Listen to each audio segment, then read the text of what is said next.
Dr. Eric Kelly III and a host of phenomenal speakers from all around the globe for this 7-day virtual event that you don't want to miss. The mission of the Black Business Expo is to raise scholarship money from kids all the way from high school all the way from college. The Black Business Olympics is one of the largest Black business showcases in the world. It is an opportunity for businesses and companies to showcase their businesses globally. We are going to be giving away laptops up to $5,000 away to students. Again, I'm Olivia Appleberry, the founder of 2 Cents Finance and one of the speakers for the expo. I am so excited to see you there. For more info, go to www.blackbusinessexpousa.com or call 919-308-9090 and hope to see you there.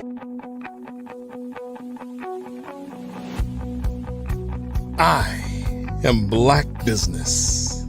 From the moment I wake until the time I sleep. Yes, I am Black business. I am Black business. Tell me, are you Black business? I am Black business. Do you support Black businesses? Listen, I support Black business because I am Black business. Black Business Expo, one of the largest business showcases in the history of Black business in the world. The world! Sign up today at www.blackbusinessexpousa.com or call 919-308-9090. I am Black business. I am Black business. From the moment I wake until the time I sleep, I am Black business. I am Black business. Are you Black business? I am Black business. Do you support Black businesses? I support Black business because I am Black business. Black Business Expo, one of the largest business showcases in the history of Black America in North Carolina. Sign up today at www.blackbusinessexpousa.com or call 919-380-9090. I am Black business. I am Black business. From the moment I wake until the time I sleep, I am Black business. I am Black business. Are you Black business? I am Black business. Do you support Black businesses? I support Black business because I am Black business. Black Business Expo, one of the largest business showcases in the history of Black America in North Carolina. Sign up today at www.blackbusinessexpousa.com or call 919-380-9090. I am Black business. I am Black business. From the moment I wake until the time I sleep, I am Black business. I am Black business. Are you Black business? I am Black business. Do you support Black businesses? I support Black business because I am Black business. Black Business Expo, one of the largest business showcases in the history of Black America in North Carolina. Sign up today at www.blackbusinessexpousa.com or call 919-380-9090. Good day, business owners, entrepreneurs, thought leaders, and corporations. Welcome to the Black Business Network. I am Elise Spears of the New York State Senate. I currently serve as the Director of Faith-Based Initiatives, where my focus is to connect small businesses, houses of worship, and organizations with capital, grants, and other sources of financial support. I also help with community organizations and helping to bridge gaps and further resources within the community. I am your business moderator this morning on the Black Business Network. The Black Business Network is a 24-hour business network showcasing Black businesses, Black owners, entrepreneurs, and thought leaders worldwide. We have speakers from North Carolina, London, Singapore, Africa, Japan, and cities all over the United States. The Black Business Network is a global community sharing its business knowledge to empower, inspire, and educate businesses about business. Today's speaker is Jermaine Murray. Jermaine Murray is, also known as the Job Father, is a recruiter and a career coach who specializes in helping Black people navigate the careers within the tech industry. Jermaine's company, Jupiter HR, has helped 339 Black people find new jobs in tech since 2019, with the goal of increasing that total to 500 by the end of 2023. I present to you all Jermaine Murray. Thank you, Elise, for that wonderful introduction. Thank you, everybody, for tuning in. My name is Jermaine L. Murray. A little bit about me. I have a couple of nicknames that you may have seen online. I'm also known as Jermaine Jupiter on Twitter, the Job Father, which I swear I didn't actually give myself that name, and Audio Chocolate from my days back in radio. See, I have a non-linear path when it comes to careers and getting into tech, and I'm surprised at the blockers that people put on themselves, preventing them from even considering an option within an industry with so much opportunity. Over my course of my career, I've been a technical recruiter, I've been a career coach and a resume writer, and I advocate loudly and proudly that I specialize in helping Black people get ahead in tech. I'm a tech enthusiast. I'm a basketball fan. I love the Raptors. I hate the Boston Celtics. I'm sorry, it is what it is. But most of all, I'm rooting for everybody Black. And you should be able to see my presentation. Let me just confirm. Yeah, excellent.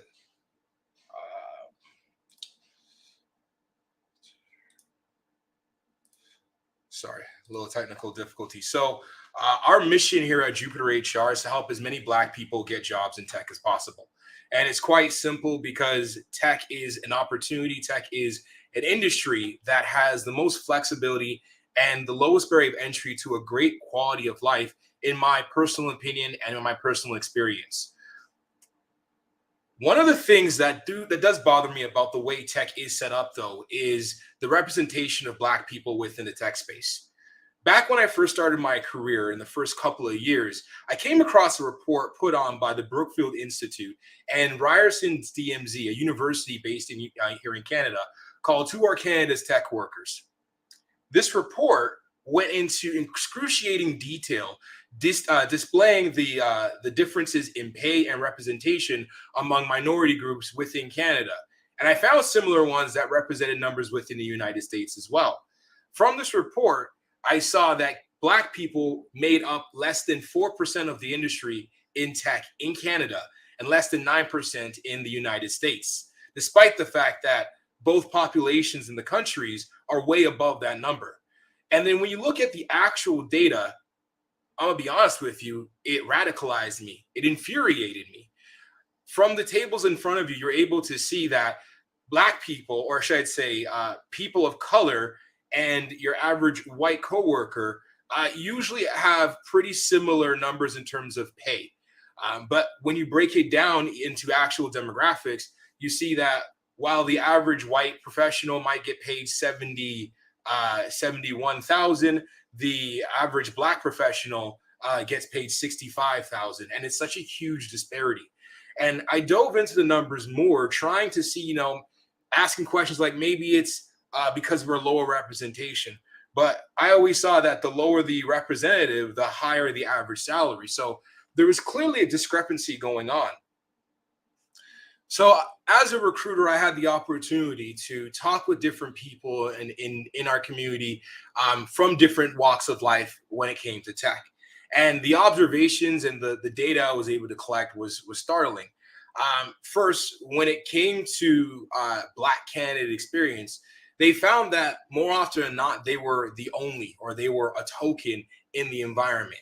And a lot of times they had a hard time proving their worth or even being acknowledged for their worth, because systemic issues have always colored the experiences that Black people have in the workplace. So right away, one of the biggest things for a lot of Black professionals was finding places where diverse talent teams matter. But not only that, having buy-in from their leadership and having enticing work cultures. And these are all things that I was proud to say I knew several different companies that offered this type of experience, this type of work-life balance, this type of quality of living for people like us. And then when I made the observation on employers as a recruiter, I realized I had a lot of privilege. As a recruiter, I'm able to get right in touch with employers and figure out what their main blockers are, preventing them from hiring in general, but specifically Black talent. And I was able to take an open eye into a lot of these situations, into a lot of these conversations. And this is where Jupiter HR really started to thrive. We started holding employers accountable for not putting the systems in place to get the results they wanted. We all saw when the George Floyd situation and tragedy unfolded. A lot of employers, especially within the tech industry, threw up a black square in support of solidarity for Black people. When you actually look at the numbers, they don't have the representation. And when we do have representation, we're far away from any positions of influence. So going into this, Jupiter HR is able to just be transparent and hold a mirror to a lot of our partners to make sure that they are able to see their biases and having data to back it up. And per the data, from what I was able to see, a big blocker for companies and for people like us to get opportunities come down to these three pillars. First, companies not budgeting for junior hires and being implicit with these entry-level positions to cater towards people from our community. Statistically speaking, we are a minority. If you do not prioritize hiring and sourcing for Black talent, you are going to come across the majority before you get to the minority. So it was always interesting that I made an observation to that a lot of employers and a lot of tech companies go out of their way to start investing in hiring for diverse talent when they only have niche roles available, not the ones that are, again, common or that are able to accept people from different backgrounds. They want specific niches. So right away, that was a pillar that we acknowledged and we gave them data on, is that if you don't budget for your junior hires, you're already shooting yourselves in the foot. There is a theory called the silver spoon and the scrapper mentality. The silver spoon candidate is the one that has everything handed out to them. They're all enough of extreme privilege. They went to a really good school. They got their first job and their internship at Google, and they were able to stay at Google for a number of years, or a Google-like company. That is the perfect candidate that a lot of companies want. That is a privileged candidate. For people from our background, between systemic racism and a lot of other different barriers, we might not have a shot to have the ability to go into a Google right off of the bat, even though we are more than qualified. What usually happens is that we got to fight, we got to scrape, and we got to prove that we're twice as good to get half as much. And sometimes that looks like a resume that has a lot of job hopping, so to speak. And they always ignore that Black people traditionally find themselves in toxic environments because of racism. And there's no shame in removing yourself from a said environment. But that was always something that people didn't want to give us credit for. That was always a blocker, that if you didn't have that privileged, I want to say, career trajectory, you weren't getting looked at. So that was one of the big things and one of the big pillars that we made on employers that we wanted them to be aware of. The other one was unclear career roadmaps. And for a lot of Black people, this just basically means that You know, when we've proven time and time again that we're worthy of a promotion, they don't give us a promotion, or they make every excuse not to give a promotion. And this comes down to having unclear career roadmaps, companies not putting down on paper and holding up merit-based approaches when it came to evaluating talent and where it came to evaluating whether or not someone was worthy or earned a promotion. And then lastly, this is a big one, especially within the Canadian market and North America abroad, dismissing international experience. It seems that there has been a bias towards Black people from Black countries where their experience are dismissed or underleveled.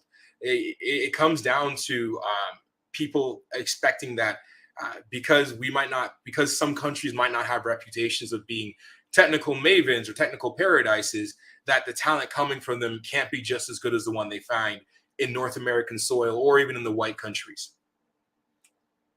So with all of this, and when I started realizing that there were systemic issues in play that were blocking Black people from getting opportunities and a fair shot within tech, we came up with what is called the Jupiter 500. And quite simply, the Jupiter 500 is a challenge that we have where we're trying to help 500 Black people get new jobs in tech. 500. It's a small number, but a big number. When you think about the impact of helping 500 people, you think about the impact of helping 500 families. But one of the reasons why we are so vocal and loud about our mission is because it's important for people to see that it's possible to get an awesome career, even if that's not your quote unquote passion. There is a chance for you to live the life that you live, a chance to live your best life within reach in an industry that is, for more or less, pretty accessible. So I know earlier in our introduction, we mentioned that we had 339 Black people that we helped. We gave our bio a couple weeks ago, but I'm actually happy to say that right now, as of September 21st, 2022, we've helped 346 Black people get new jobs in tech since 2019. And again, the reason why we do what we do at Jupiter HR is because as a Black recruiters, we have so much privilege that that the community is able to leverage and access through us. We get behind the scene access. You know, when it comes to questions about hiring managers or interview processes, we don't hold any BS. We don't hold back from the people of our community. We give them all the details and all the dirt that we have. When it comes to hiring managers, we have frank conversations with them to not only get their real expectations, but to prime them and let them know that they need to prioritize Black talent first if they want to hire Black talent while they still have their roles open. We connect with other recruiters because we're trying to build out a network. If we don't have an opportunity, or if there's a Black profile that we're not able to help, we can tap into our recruiter network and get referrals at companies where they might be able to leverage those skills. And then finally, personal insight, allowing Black people to have firsthand experience, firsthand accounts of navigating within the tech space through our career coaching platform allows us to create a more authentic experience for people getting into the workforce. You know, I always believe that it's not the worst thing for us in the workplace is not so much going into an environment where we're the only Black person, but no one giving us a heads up that that's going to be the case. You know, some of us don't mind being the first, right? Because we will fight and we will put systems in place. For others, it can be a bit jarring. So having that personal insight, giving that personal connection, we're able to be a cheat code, in a lot of ways, an advantage to Black candidates in the marketplace. These are the different ways that we go about helping Black people get new jobs in tech. We leverage content creation to spread as much knowledge as possible, lowering the barriers of interviewing, resume writing. You can find all this on our social media channels. You can find this on our YouTube. You can find this on our LinkedIn, on our Instagram. We leverage social media to reach as many places as we can. We offer career coaching and resume writing. We help people articulate their value properly. We help people be able to have confidence going into an interview. We also empower people by teaching them a life skill that is changing a job. No matter what the situation in front of you, you always are able to hold on to some semblance of power where you can just remove yourself from a situation and plant yourself into a better one. Our referral network. Most of our hires have come from our referral network, as I mentioned before, where we tap into other recruiters on different teams. We have teams, we have recruiters, and we have friends at companies like Spotify, Meta, Microsoft, Reddit, Uber, Lyft. The list goes on. Everyone that we see, we have a lot of partners, we have a lot of advocates, we have a lot of people that champion the cause that allow us to tap into their network to, again, prioritize and highlight Black tech talent. And then finally, recruitment. We offer a recruitment service where companies tap us and ask us to help them build out pipelines into the Black tech community. We go into the space, we make sure that we have an actual honest Black experience audit where we tell companies where their gaps are when it comes to building out inclusive environments. And we're able to bring that information and tell our candidates, listen, this is what's good. This is what the situation looks like. This is what they're offering. And this is what the potential is. Are you interested? And through recruitment, we're able to provide as many options as possible for Black people to get ahead in this industry. So I've mentioned quite a bit that we leverage a lot of social media in order to further our cause. Part of the reason is social media is a vehicle that a lot of people tap into both actively and passively. You know, it's not much thought for someone to open up their Twitter and to, again, just read content that might pop up on their screen. We think that in order to really create authentic relationships and authentic impact at a wide scale, we want to leverage as many social platforms in an honest way. And the most honest way to do that is just celebrating all of our victories. So every single person that we've helped in this Jupiter 500 mission, we've posted their story, we've posted their comments, we've shared their victories online. And it's helped create a clear picture into how the process is, but the community as a whole gets to celebrate that success. And it all started, actually, we made an emphasis on this social media practice back in 2020. The previous years, in 2019 and 2020, we helped 67 and 85 Black people respectively. But the goal was to get to 100 in our first year, in 1 year. So we said right then and there, I made a tweet saying that we're going to help 100 Black people get jobs in tech in 2021 by any means necessary. And this is where it originated from. This tweet on December 29, 2020 at 11:44. And from there, it was a journey that we were able to hit that milestone in September of 2021. We hit 100 people, which was crazy because the year still wasn't over. And that was through a lot of partnerships, a lot of blood, sweat, and tears, and a lot of advocacy and a lot of conversations. But every single person that we helped in that year, when you hear how far they've come, both when they first got the roles and when it opened up for the opportunities for them, but also how far they've come in a year later, it's some really powerful stuff. We're talking life-changing. We're talking people getting time to spend more with their family. We're talking people that are able to actually engage and get mental health services, right? We're talking about people being able to address generational trauma that people like the generations before us didn't have access to. These kind of resources are within this industry. And it was a big moment for me.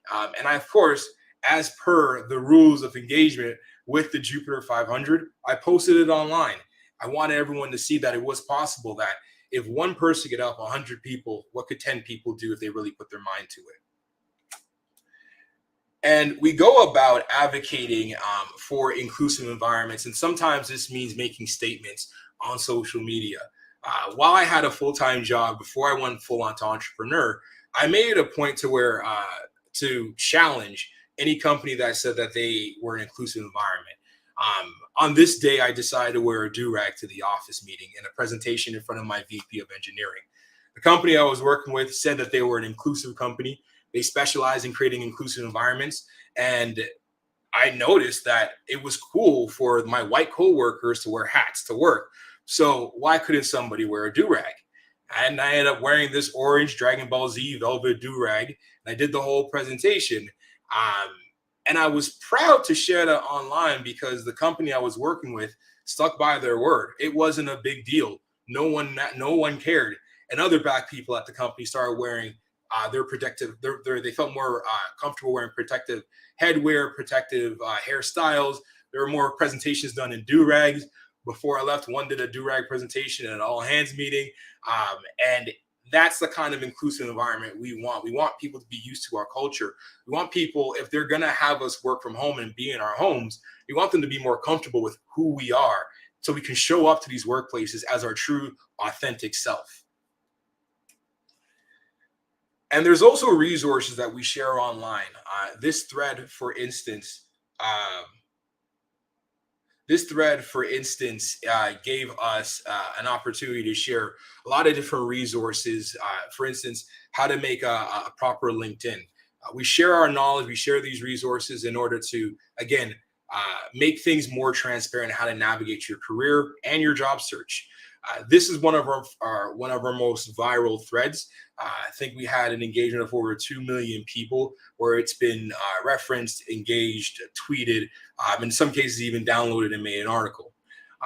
Knowledge like this, for some reason, is gatekept. And there aren't even a lot of people that look like us that are even holding the keys. So I feel like, in a way, it's a responsibility for a Black recruiter to share as much knowledge as they can. One of the knowledge threads that we've been sharing more recently is how to break into tech. You realize that while it's good to focus on the mid-level engagement and mid-level talent, there's also a big area of opportunity for people that are currently already skilled, right? Maybe you haven't thought of an opportunity within the industry. Maybe you don't know where to start, but sharing how to get started, step-by-step guides allows more people to get in and more people to ask the serious questions. What can I do? What can I do to produce? What can I do to contribute? And we've even gone as far as launching a job board where we showcase all the companies that we can help you get a referral at. You can reach out at jobs@jupiterhr.ca. And you can fill out a form to get a referral to over 30 different companies. We're working on expanding that in terms of a technology standpoint. The current companies that are in our back catalog that we're looking to update the site with is over 120. And this is just a breakdown year by year of how many Black people that we've helped when it came to getting onto the journey and helping them year by year. As I mentioned, in 2019, we helped 67 people. 2020, we helped 85. And in 2021, we helped 126. And so far, year to date in 2022, we've helped 68 Black people get new jobs in tech. And we're doing our best. We're grinding to get to that 500 by the end of next year, by any means necessary. And these are some of the success stories that we've had and that we've shared on social media, because it's important for people to understand both that it's possible, but also like the impact from people that are just like them in situations just like them. Their stories share a lot of similarities. And I think some of these, I'm going to be honest with you, in a moment of full transparency, I cry like 95% of the time when someone tells me that we help them get a job, or that they tell us what they're going to do differently with their lives. We've helped security guards get jobs in tech as customer success managers. And one of them in particular told me about a daughter-daddy trip that he's going to be able to take his daughter on because now he has the time and the funds to do so. And when you think of like the memories that's going to build for his daughter, you think about, as an adult, how we cherish those. Like, that all starts with an opportunity in tech, and that's the ripple effect that the work that we do has, which I'm super proud to always share, because it's super important for people to realize this is all plausible. You can do this. And that concludes the end of our presentation and our keynote. Thank you again for the time that you took to stay with me. I believe that there were a couple of questions that were also part of the presentation. I'm gonna stop sharing my screen. Absolutely. Thank you so much, Jermaine. That was awesome. That was a great presentation. There are a few questions, like starting on my ends, I guess. And you spoke a lot about the use of social media and the referral system. So this may be a two-parter, but please answer how you can, how, with your most level of comfort. Um, on my side of things, we speak about grassroots level. Do you think that that grassroots kind of vibe still works with today's push in terms of getting people engaged in the tech industry? Yeah, I do actually. I think grassroots and word of mouth still have a powerful effect because people put stock in people that they know or people that they respect. So it's a slow grind and it's something that you can't really see the fruits of your labor until years in advance. But I can tell you the the years that we led up to that year we did 100, a lot of the momentum we were able to catch were from our grassroots relationships that we built out in the previous 2 years. Whether that was somebody that we helped get a job, becoming a manager, and being like, yo, I have 9 recs that I can hire out for. Can you help me hire for these people? Or it was somebody that, like a hiring manager that saw us make our post online and they were like, listen, I'm interested in making a equitable environment, or we have one here. We want more Black people in the space. Can we work with you? Uh, there was a quote that I heard the other day that was like, what do you do when you can't do anything, but there's nothing that you can do? And the answer was, you do what you can. And that's exactly how I see grassroots efforts. Absolutely, absolutely. So, what are your social media handles? Jermaine Jupiter across the board. Okay, for everything. Gotcha. How long have you been actually involved in the tech industry? So I've been in the tech industry since about 2017.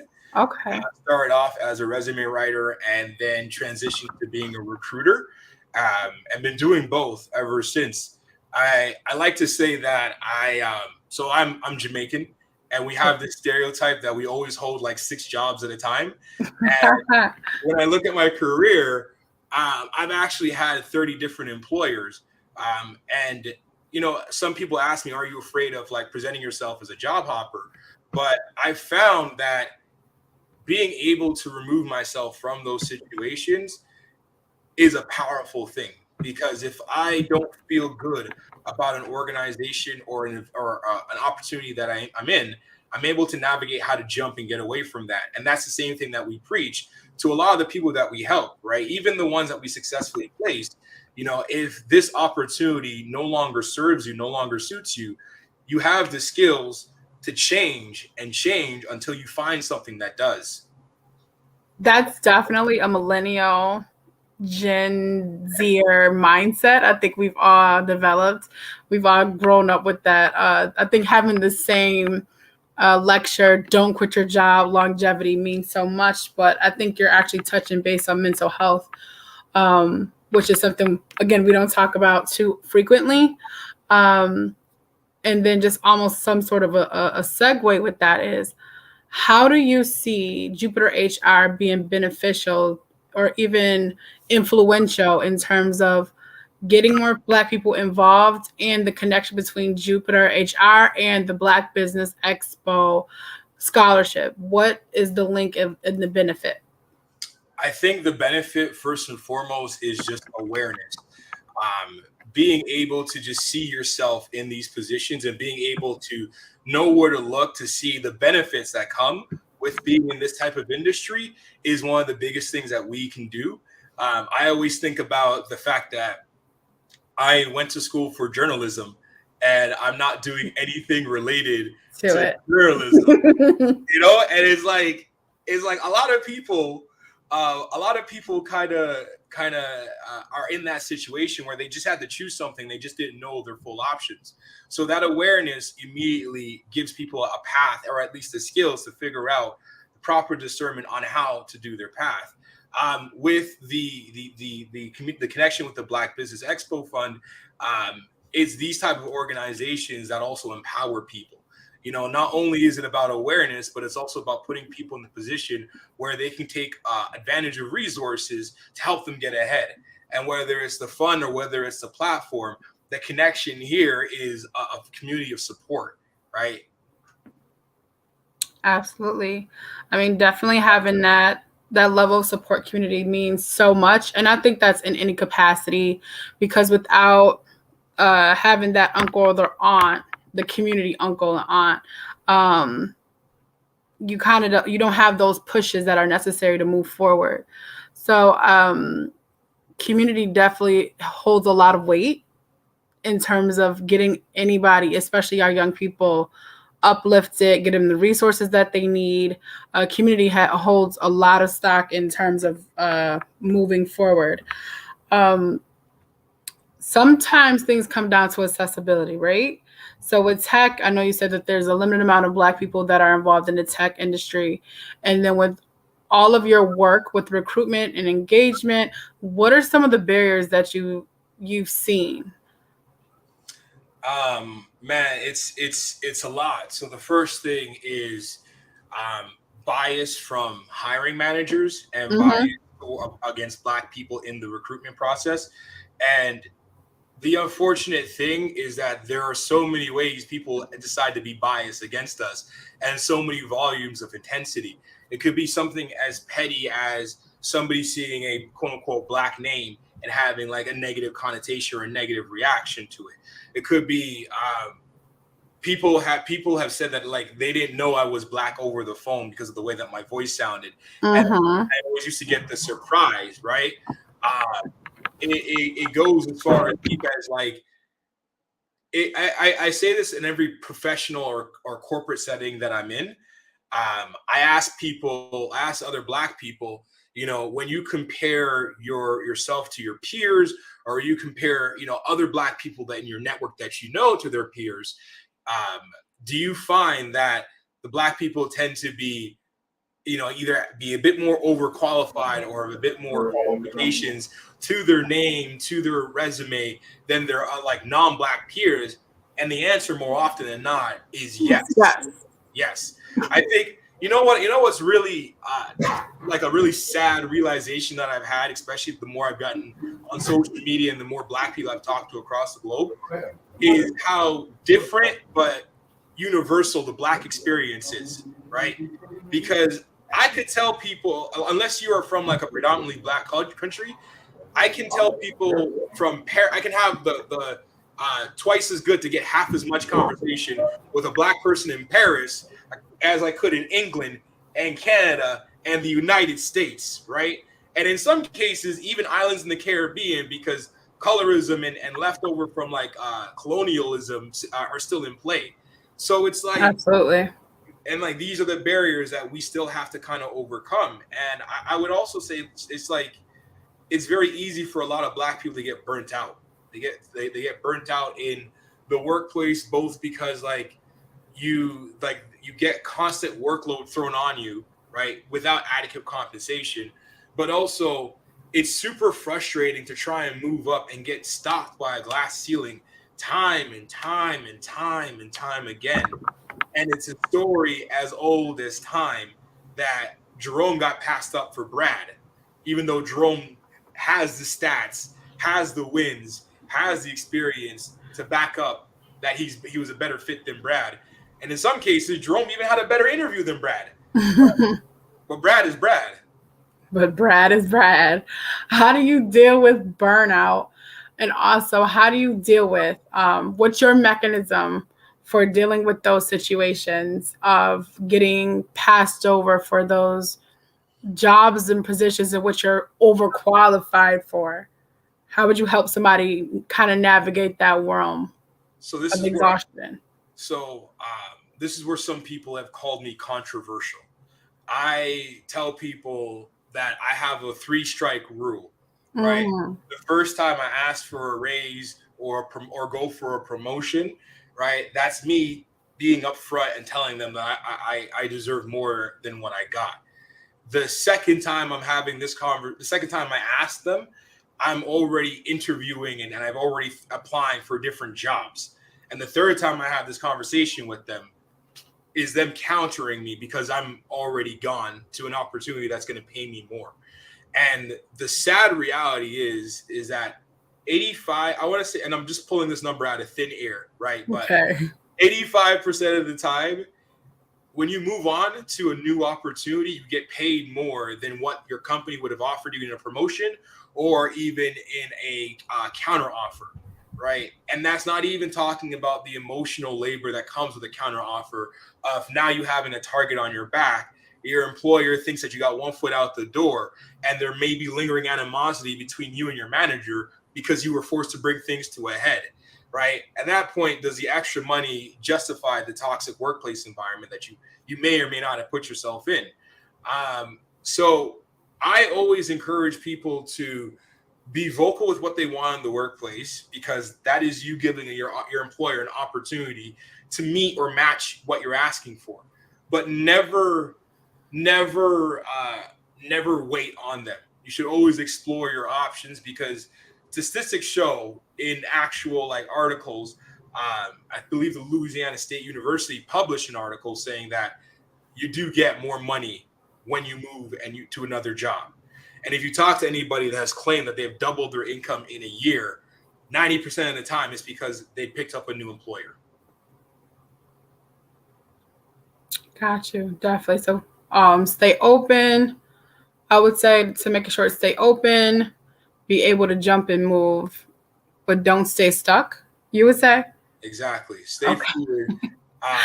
Stay dangerous is what I like to say, right? Stay dangerous. Got you. You want to be able to pivot. You want to be able to be fluid.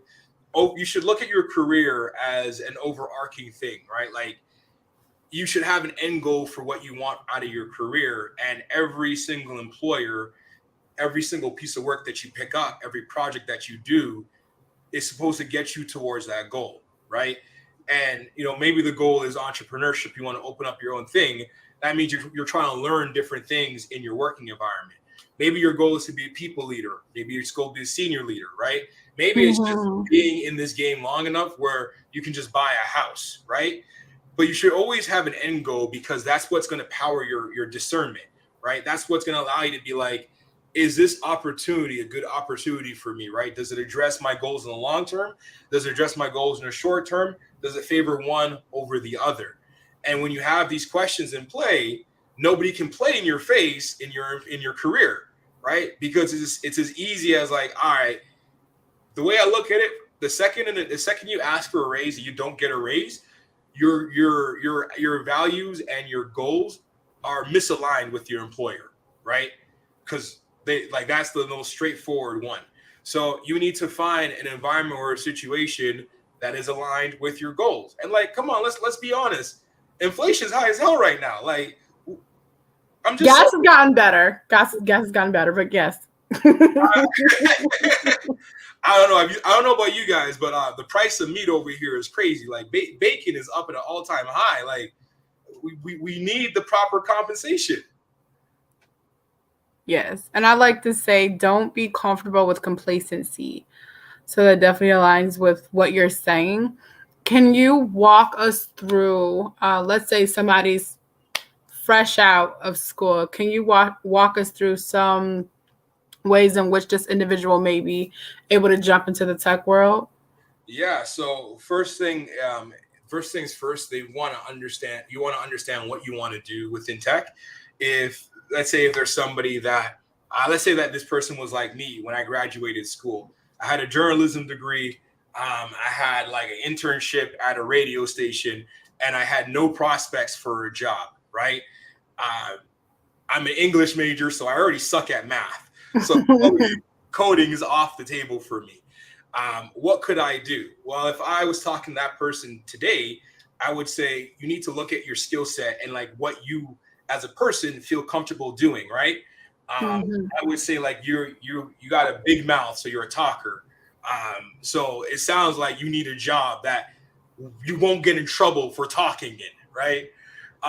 Let's go look at what kind of jobs those look like. And if you don't know where to start, then I'll even flip it and I'll be like, what are like 10 companies that you're interested in working in, right? Could be 10 tech companies. When I decided I wanted to get into tech, I actually didn't know recruitment was a thing. I was a resume writer and I did a couple of resumes for some engineers, but like I actually didn't know recruitment was an actual thing. But I knew I wanted to work within tech, so I was like, all right, what am I going to do? I was like, you know what?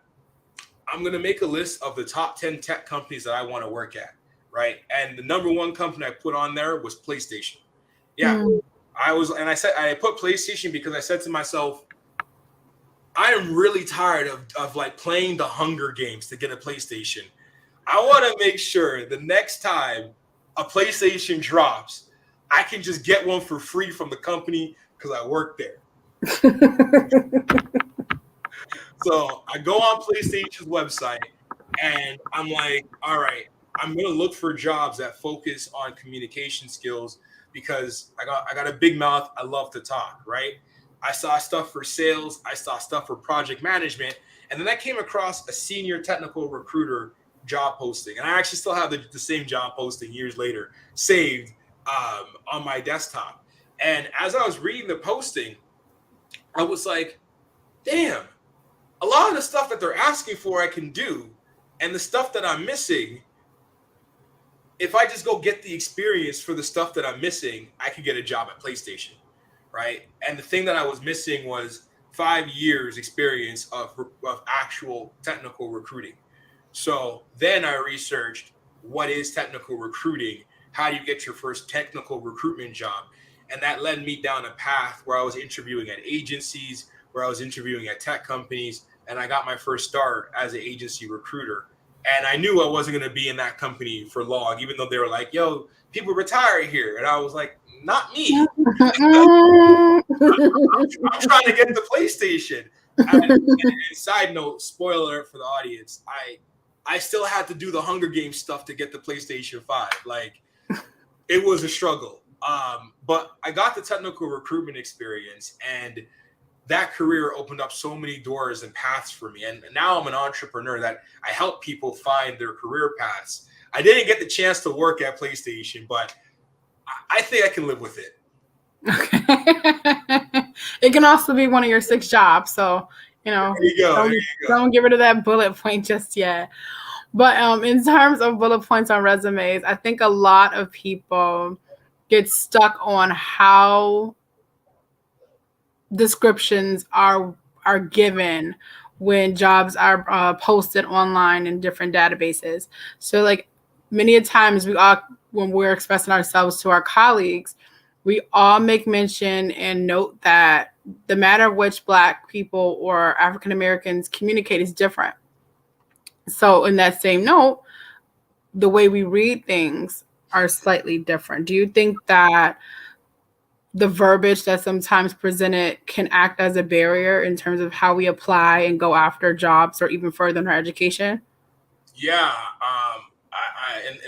that's a really good question, and it's pretty nuanced because in one sense it all comes down to like inclusivity, and it comes down to people recognizing that like African American vernacular is an actual like legitimate dialogue, right? Mm-hmm. And it's one that is to be respected and not characterized.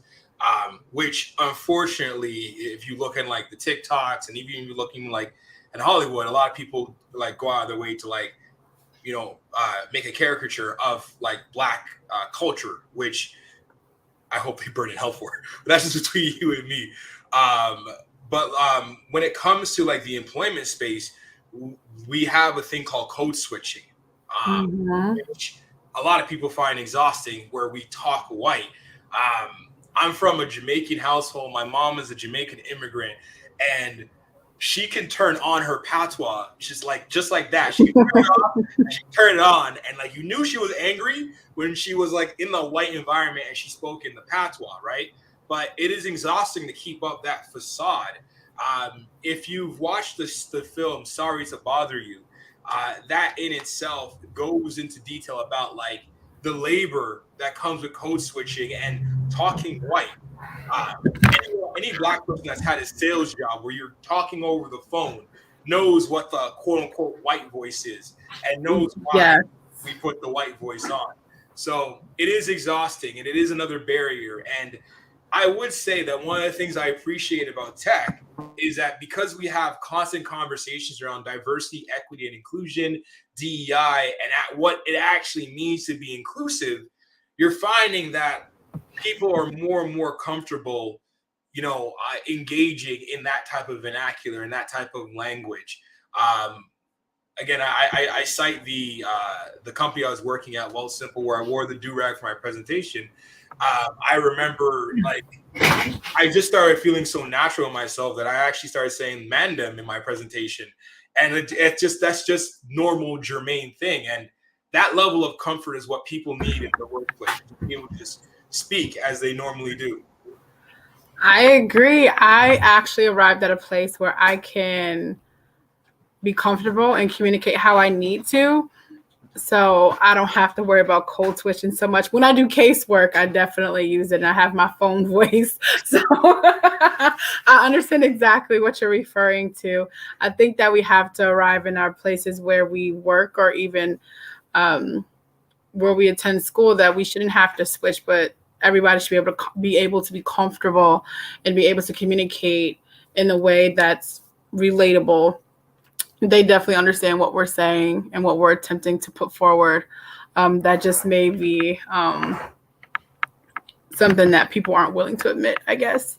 Okay. But coming back in terms of education and our Black Business Expo, what other advice do you want to leave with our audience today, with our future scholars? Audience, scholars, I would say this: no matter what you do in your career, in your life, be aware of what your personal brand is. Your personal brand is your personal reputation. It is the thing that precedes you in a room of professionals and peers. Your personal brand is your LinkedIn profile. It's the stuff that you do online. And it's important for you to cultivate this, because no matter where you go in your career, no matter who you have as an employer, as a manager, nobody can take your personal brand away from you. You're able to claim each and every part of your work experience, every single project, the big ones, the small ones, the confidential ones. You're able to claim all of them. When you have a personal brand, you have that ownership, that agency. And no matter what happens, if they lay you off, if they fire you, if you walk out, you carry that with you and you carry your credits. So it's important for you to protect that. Protect your brain, protect your brand, protect your name. That's big in the Black community. One more time for everybody, please give me your website. I know your social media handles. You said are Jermaine Jupiter across the board? Jermaine Jupiter across the board. If you actually Google The Job Father, you'll also find me. All my articles cite me as The Job Father. I swear to God, it was a nickname I did not give myself. Okay. I got somebody a job and they were like, yo, you got me an offer I can't refuse. You're The Job Father. And I'm like, yo, I gotta roll with it. But yeah, Jermaine Jupiter, JupiterHR.ca is our website. Or you can just Google The Job Father, and thankfully to this SEO, you will find me. I'm the Black one. You're the Black one. No, got it. We all understand that. This is awesome. I think tech isn't a field that we talk about quite frequently. I think we all get pushed into being doctors and lawyers and nurses. How do we make that more of a conversation at home? I think it all just starts with, this is the reason why we're so vocal about posting stuff online. I think it just starts off with the awareness of what's possible. Showing people both like how to get in, why it's worthwhile, and some of the benefits that we get. A lot of people criticize the TikToks that show a day in the life of a product manager at X or a web developer at Y, but I think that type of content is super important, because it shows a side, it shows a lifestyle that is totally achievable, is pretty common, and is one that is with a lot of privilege. And we all know that as Black people, we deserve some privilege at this point. Every bit of privilege in the world, just pour it all over me, please. That's no, definitely do. I mean, with some form of privilege, how many Black women do you see in the tech field versus men? Actually, I want to say not as much, to be honest. So like it kind of mirrors the differences in like men and women for like white people even is kind of reflected for black people. So you see less black women than black men, especially in leadership positions. Um, but I will say that um, I do see a lot more black women being able to like step out and either starting their own entrepreneurial journey that is rooted in tech, or they're able to really cultivate strong personal brands because their content is so relatable and it resonates with a lot of people. Again, that's the beauty of a personal brand. Something as simple as like sharing what your first day at tech was, or just celebrating seeing other black people can go a long way to being recognizable. Definitely. I've seen more women. I've met with women who focus on STEM. Yeah. And yeah, and having those conversations, especially with getting people tapped into STEM and tech early on. So not even waiting until we get to college, but also doing that at a more adolescent age. Yeah. So I thank you so much for your influence, and I thank you for your expertise. Continue to tap in and share your love and expertise on tech and getting our Black people recruited and involved. Please continue to join and support and promote the scholarship. And thank you so much again, Jermaine, for joining us. And Thank you for having me. absolutely, you have a good one. You too. Bye-bye. Bye.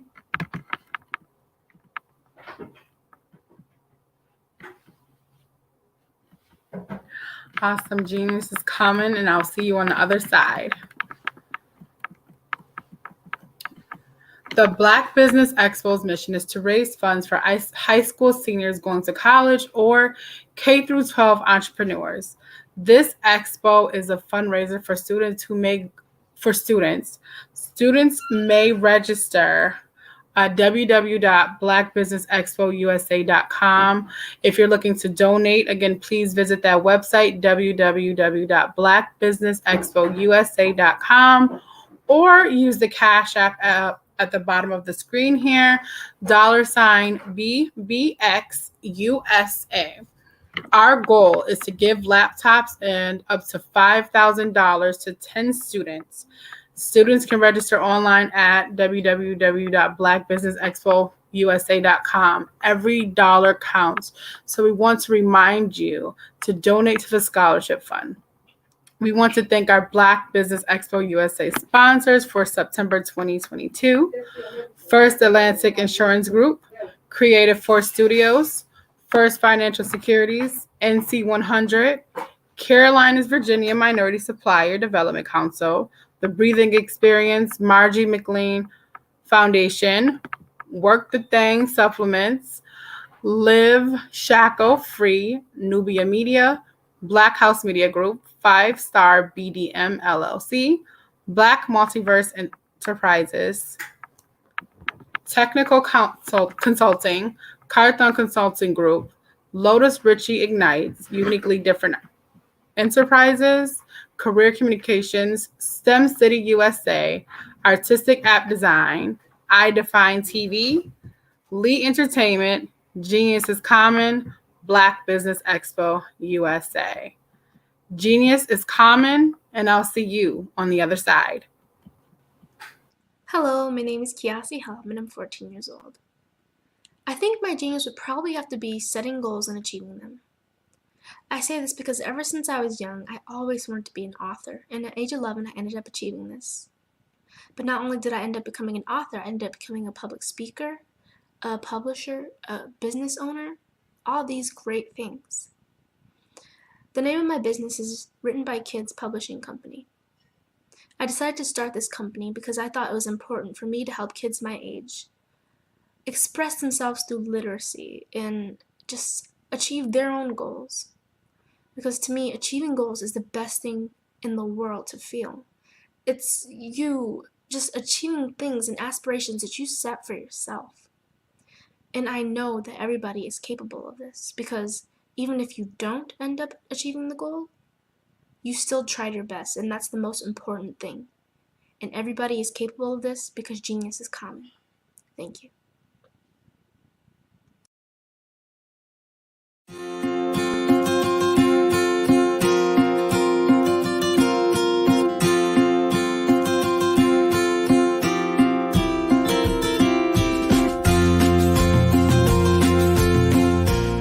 Hello, my name is Rochelle. I am 11 years old, and my genius is entrepreneurship, and my genius is common.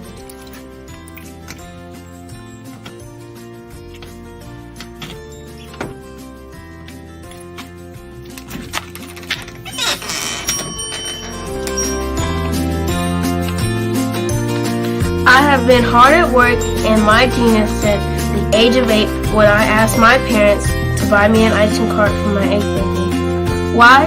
Because I love ice cream, and I knew that 99.9% of the world loves ice cream too.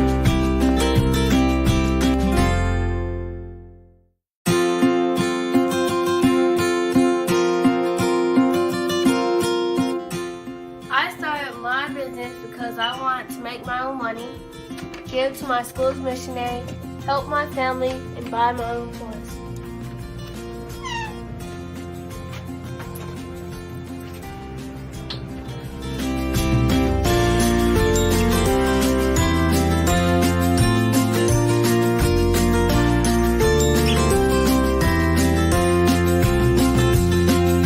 While working in my genius, I have learned a lot about business and what it takes to be successful. I quickly learned that hard work, determination, and perseverance are the standard qualities you need to succeed.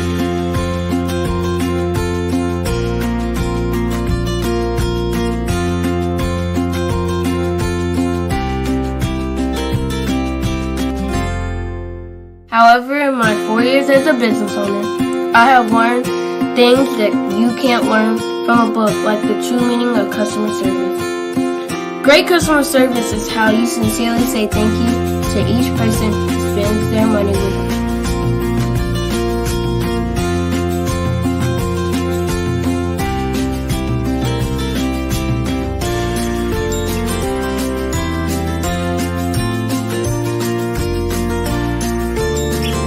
I have learned that there are more people praying for me to succeed than those who are not. I have learned that people are always watching and are expecting great things from me. I can't imagine letting them down.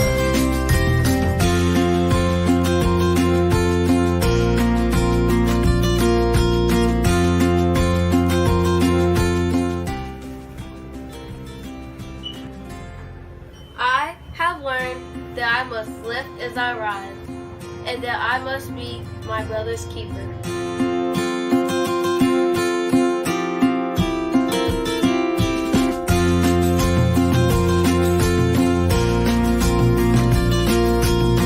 I have learned that it is very important to give back to the people, the causes, and the community where I live.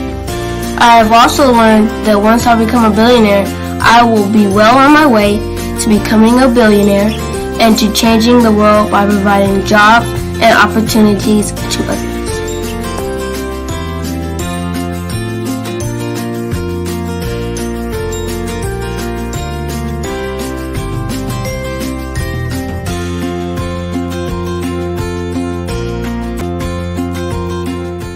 I'm Boshell, the little icing dude, and my genius is common.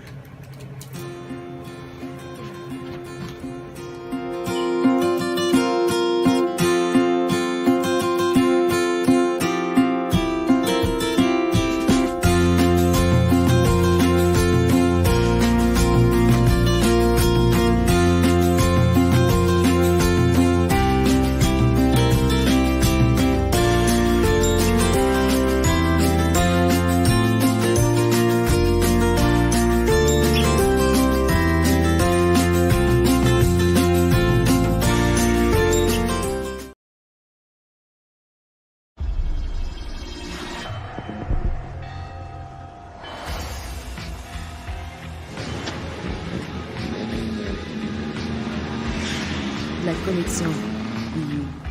BU. La collection BU.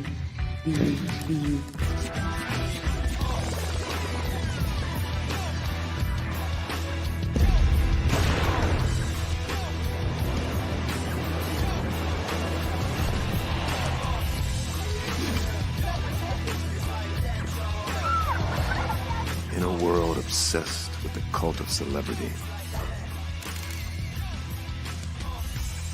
I challenge you not to aspire to anyone else's greatness, but instead strive to reveal and ignite the greatness within you. Are you serious? I totally think that that's it. Hey. No! Hey! To me, sexy is a man that knows who he is and what he wants.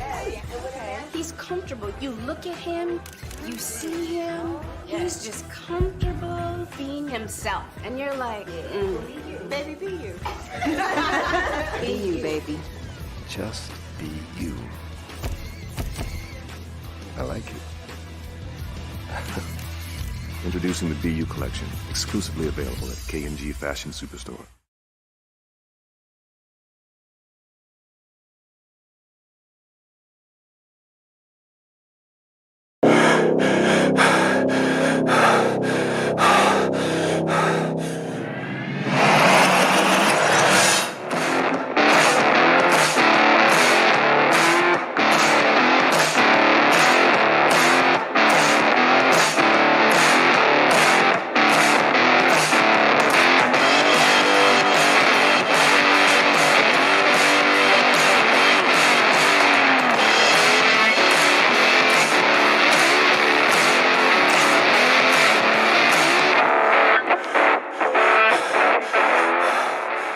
This is your time to get what you want.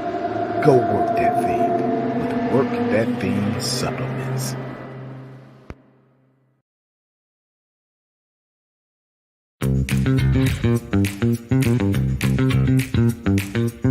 It's time for you to start bossing in social media.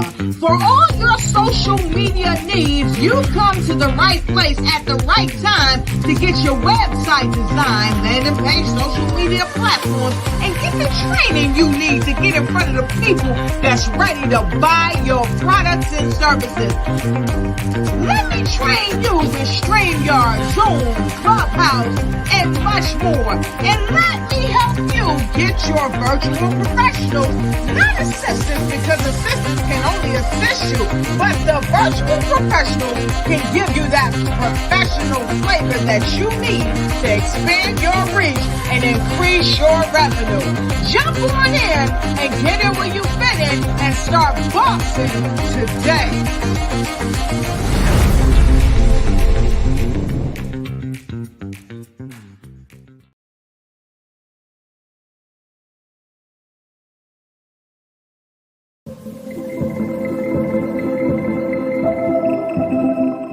Design is human. It's about people. It's about life. We've designed everything around us since the beginning of time. The things that we see, the things that we hear, experience, and feel. And in this evolving digital frontier that we are calling the metaverse, there are opportunities to do things that we never thought were even possible. But with innovation comes responsibility, and there will be many challenges that we must face and overcome together. I've often wondered, how do we create balance between humanity, technology, and the environment in a world that is already constructed? It's as though we are designing against the grain. This is something that many of us are trying to figure out at this technological tipping point. I personally have spent countless hours of my life, especially in the last few years, really thinking about this, thinking about how to create amazing, innovative, and artistic, immersive experiences using technology, but while still doing our part in this world to protect our people and to protect the environment. And what I've realized is that collective thinking around design is holding us back. It's become mechanical, a series of conflicting checklists and linear conventions, components of production cycles. We don't always think about design as coming from within, as inherent to our species, the human. So today I will discuss 5 immersive design considerations for the metaverse outside of these technical checklists and processes. These are considerations that are a little more qualitative, sometimes a little harder to wrap our minds around and transfer that knowledge into meaningful action. These are the things that impact our decision making and the world we live in, whether we realize it or not. And when we make this connection more mainstream, I truly believe that we can evolve the world by pioneering what artistic but responsible, immersive design looks and feels like, and what the metaverse should evolve to become and to include. My name is Natasha Rapsat, and I am an experienced designer, strategist, multi-dimensional being, an explorer traveling to see the bones of the world and to learn for the future of humanity. I have medium brown skin and dark hair that is pulled back. I'm wearing a black shirt, red lipstick. Before we get into the considerations, let's discuss immersive design for common understanding. Feel free to leave comments or questions. I will do my best to answer. Thank you for joining me today.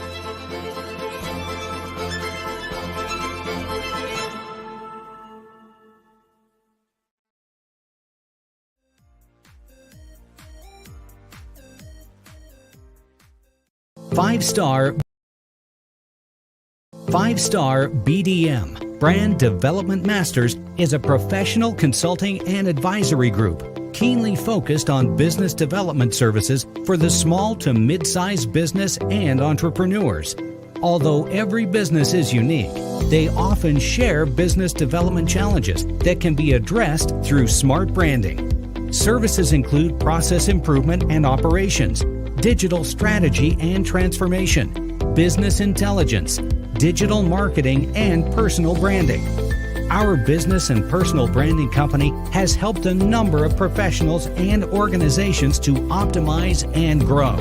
This results in more business, more opportunities, better reach, positive outcomes. Visit www.fivestarbdm.com today to learn more.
Dr. Eric Kelly III and a host of phenomenal speakers from all around the globe for this 7-day virtual event that you don't want to miss. The mission of the Black Business Expo is to raise scholarship money from kids all the way from high school, all the way from college. The Black Business Olympics is one of the largest Black business showcases in the world. It is an opportunity for businesses and companies to showcase their businesses globally. We are going to be giving away laptops up to $5,000 away to students. Again, I'm Olivia Appleberry, the founder of 2 Cents Finance and one of the speakers for the expo. I am so excited to see you there. For more info, go to www.blackbusinessexpo.com. blacbusinessusa.com or call 919-308-9090 and hope to see you there.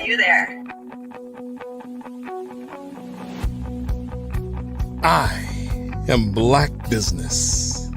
From the moment I wake until the time I sleep. Yes, I am Black business. I am Black business. Tell me, are you Black business?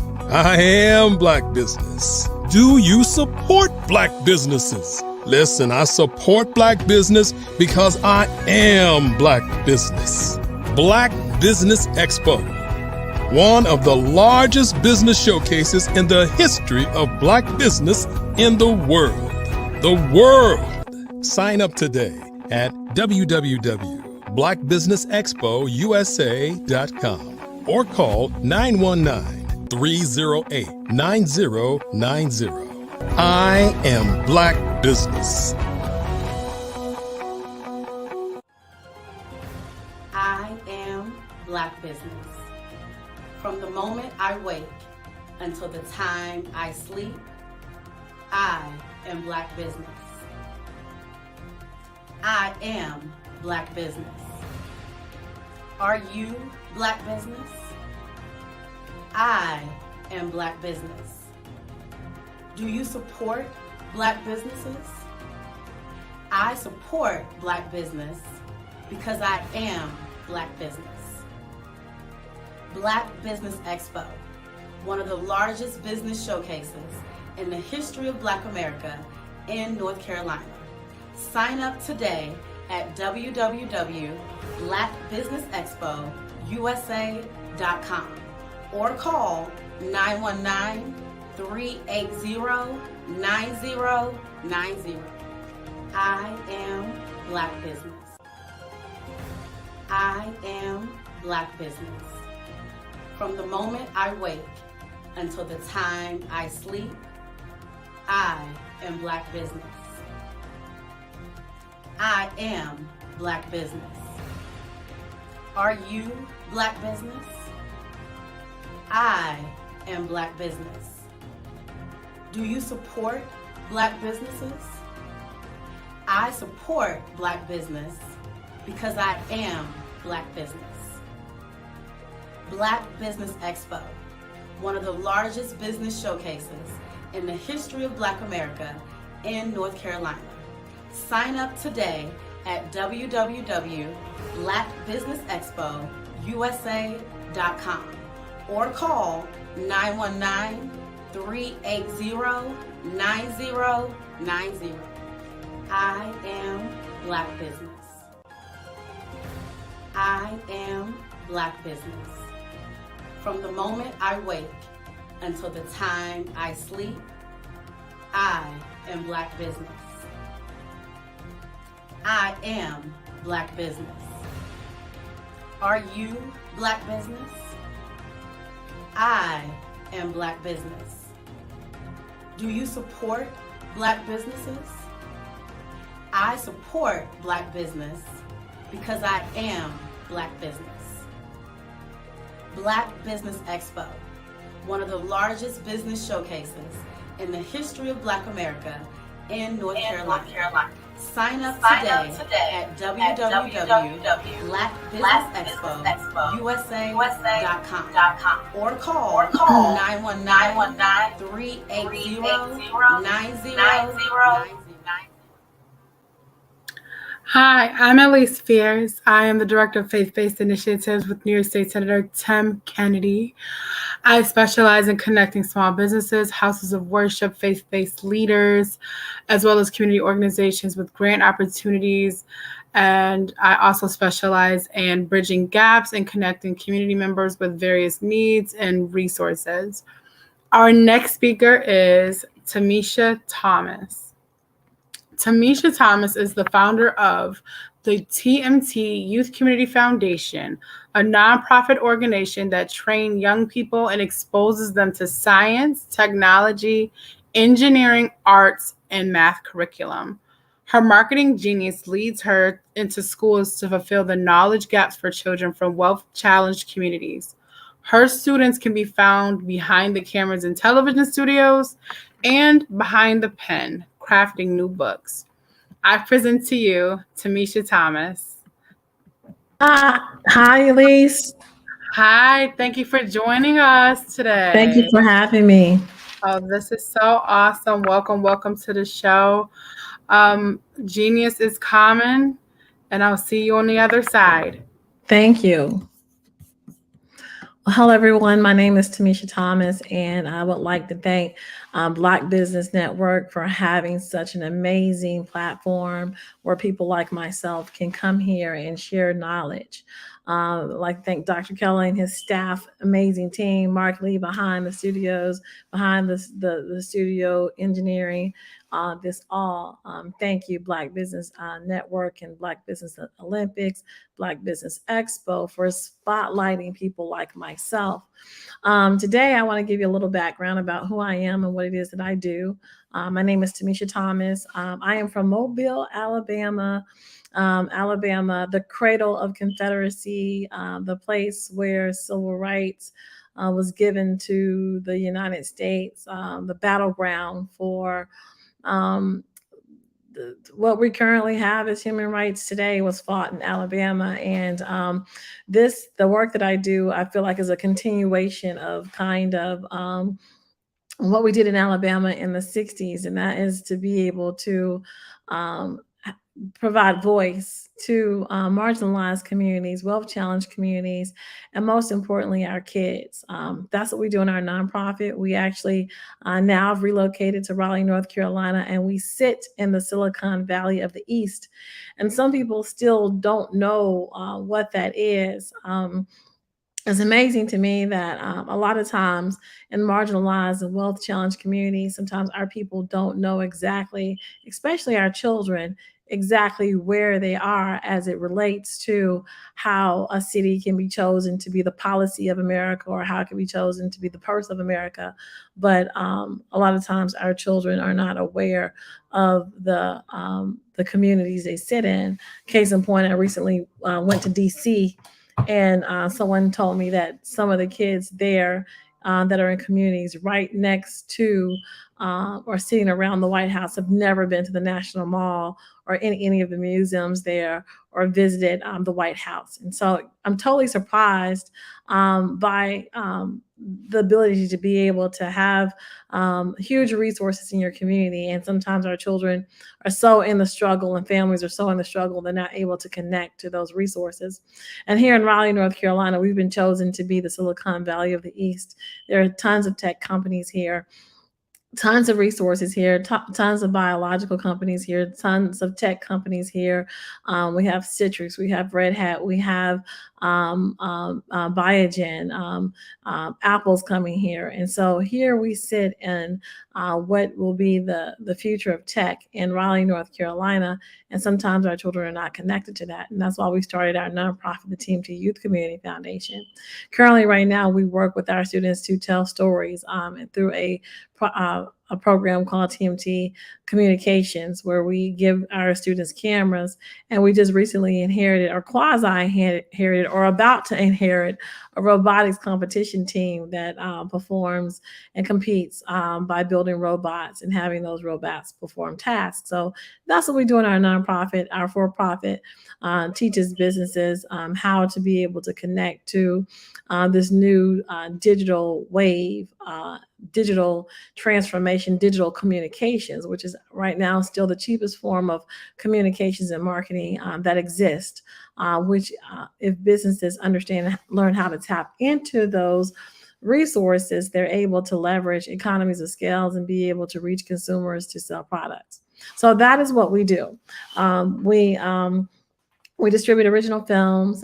We are unmasking this digital marketplace, geofencing, digital ads, digital billboards, OTT television. And so we work with small businesses, nonprofits, to be able for them to carve out budgets because they're so used to turning to other funding sources to be able to sustain their operations. We're basically teaching those businesses how to be able to let the consumers and marketers their consumers know that they exist. So today, what we will be discussing is social media and streaming. Social media and streaming is a big part of the landscape of marketing today. It's still, as far as comparison to other types of media, which include television and radio, newspaper, is still one of the lowest cost forms of advertising that you can get. Right now, you can buy a $3 Facebook ad and reach 600 to 700 people, if not more, and get engagement on that. And so what this presentation will be about today is how to be able to understand the benefits of social media, how to understand social media strategy, how to assess your strategy, how to develop capacity for your strategy, how to plan and execute a social media strategy, what you need to support a social media campaign. We're going to talk about the difference of selling on social media, the old sales model versus the new sales model.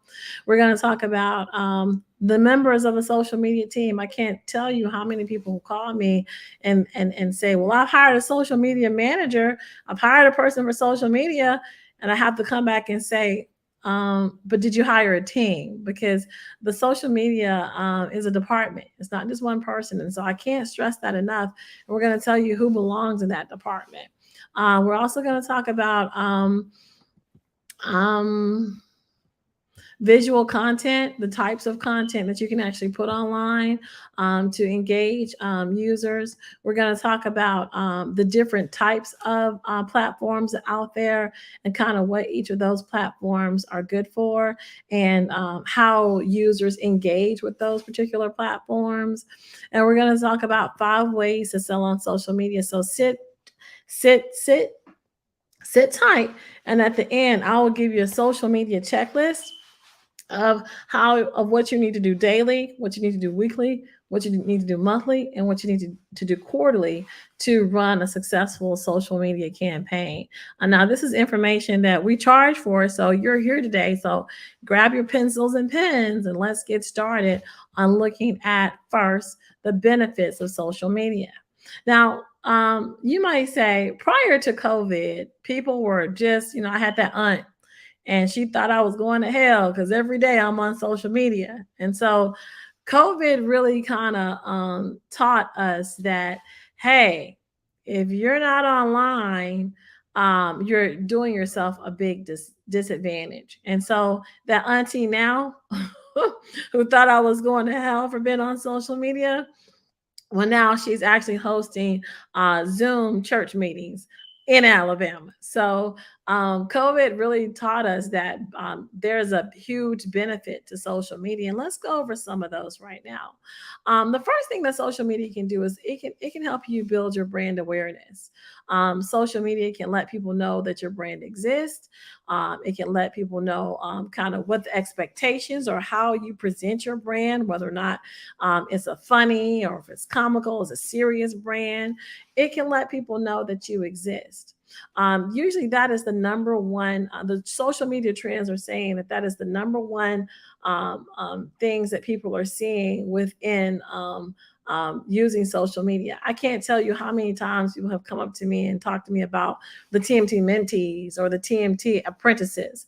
And that's how we engage the students in our organization based upon age. And they come and directly talk to me about the name of the program and kind of what the kids in the program are doing, because we release images of those kids performing tasks inside of our organization, and people can actually come up to me and talk to me in our programming language of what our students are doing, because they've become familiar with our students because we use social media. You can attract traffic to your site. I tell everybody that social media is like a cruise ship. You know how like when you go on a cruise and they let you off and you're able to go buy trinkets at some country that you just kind of stopped in on because you got off the ship and you're able to stop in this country and buy goods. Well, that's what social media is. There are billions of people surfing social media throughout the days, different platforms, and it's nothing for someone who went to their Facebook account to see what their nephews or nieces or ex-boyfriend is doing, and all of a sudden something resonates with them, and then all of a sudden they clicked and they've surfed off of Facebook onto buying maybe a beautiful top that they saw, or maybe they picked up a plumber because they've got plumbing needs or something. But sometimes you go into those social media platforms and then something resonates with you, and all of a sudden you've clicked off the platform and you've landed on a landing page or a website purchasing something. You shoppers, you women who love shoes, or maybe you like to get the next new wig, whatever it is it has happened to us where we've impulsively bought something because we were on social media and we clicked off the social media site and ended up on a website, even if it was just to maybe leave our information, our web email address. That happens a lot when you're in social media, because social media acts as, like I said, that cruise ship that can attract people to your website. It can improve customer retention. Social media, what happens when your brand is in social media? You're able to engage with those brands. And so customers tend to, wherever you are as a customer, if your brand is there, it helps to build brand loyalty, and it helps to retain you as a customer, because you feel like, hey, this brand that I like so much is in the places that I enjoy being in. And so it allows people who are using your products to think more highly of your service, think more highly of your products, so that they become repeat purchasers of your products. It also is a way of providing customer service. People can leave comments in places where you can then respond to those comments. And so sometimes social media can help you take care of some of your social media or customer service needs. I know that we've held Healthy Communities Walk. We do fundraisers with our nonprofit. And one year we held a Healthy Communities Walk, and every vendor that actually signed up to be a part of our Healthy Communities Walk, when there was a scheduled hurricane, they all reached out through Facebook, because they all found out about us through Facebook and purchased their vending spots through Facebook. So then when a pending hurricane was coming, our Facebook account was getting all this activity, people wondering when would be a cancellation date or what to do, because we'd have to cancel the upcoming event. So customer service is another way that social media is another way that you can actually reach customers and be able to respond to them through your social media accounts. The benefits of social media, another benefit is that you encourage sales. Selling is, it happens on the internet. Now, we do teach that social selling and selling on social media is almost like going to a party. So you never want to kind of think of social media as like door knocking or being in that kiosk where you're just going to kind of push your product off on customers. But social media is almost like being at a party. People know you exist. They know you sell insurance, or they know you sell whatever that product that it is that you have, and then they get to know you, they get to meet you, they feel comfortable with you, and then it's like, oh yeah, by the way, if you need some of your insurance needs met, or if you need some of your marketing needs met, I can handle that for you, right? So social media is not just about constantly always telling people this is what you what product or service you have to offer. It's also engaging them in ways such that they begin to feel comfortable and that they're knowledgeable of that you offer a product or service. And then you reminding them, hey, it might be Checkout Thursday, where you're able to check out what we have at a reduced rate. But Wednesday might be an inspirational day where you're giving them quotes or you're giving them inspiration. So social media can be a place where you sell, but it's also a place where you get to have people become familiar with who you are, so that they're not so so that they become familiar with their product and you don't have to spring it on them so fast. So the benefits of social media is that people get to know you and get to know what it is that you have to offer, so then they can think about you when they need that product or service that you're offering. Better SEO. So SEO is the name of the game when you're talking about the internet. And what is SEO? SEO is search engine optimization. And so basically with the algorithms online, you are looking at when you place your products or your services, your organization on a platform somewhere else, it's almost like third-party validation. So you've got this website up and running, you may be up in directories, but then when you begin to place on YouTube, you begin to place on Facebook, it's saying, hey, this company is more than just in one space. It is in these other spaces as well. And what happens is that the browsers pick that up and it improves your ability to be validated as a real company. Because if you were a company that just threw a website up fly by night, you wouldn't be in all of these places. So over time, as you are able to put content on those social media platforms, the algorithms that calculate whether or not you're a legit company or not, it improves those SEO rates. And then you go to the top page of the browsers and the search engines so that customers see you first over your competition. So those are the benefits of social media. Let's go through them again. Build brand awareness, attract traffic to your site, improve customer retention, improve customer service, encourage sales, better SEO. You're also going to improve brand loyalty, and it also is able to help you with your conversions where you're moving into actually selling products through using social media. Let's talk about the types of social media, because sometimes people think, oh, it's just Facebook and the gram. It's way more than that. Types of social media can include online reviews where people are saying, hey, this company is a good company. This company is not a good company. And so a lot of times before people get ready to purchase something, they're going straight to those review sites like Yelp. Should you eat at this restaurant or not? How many stars do they have?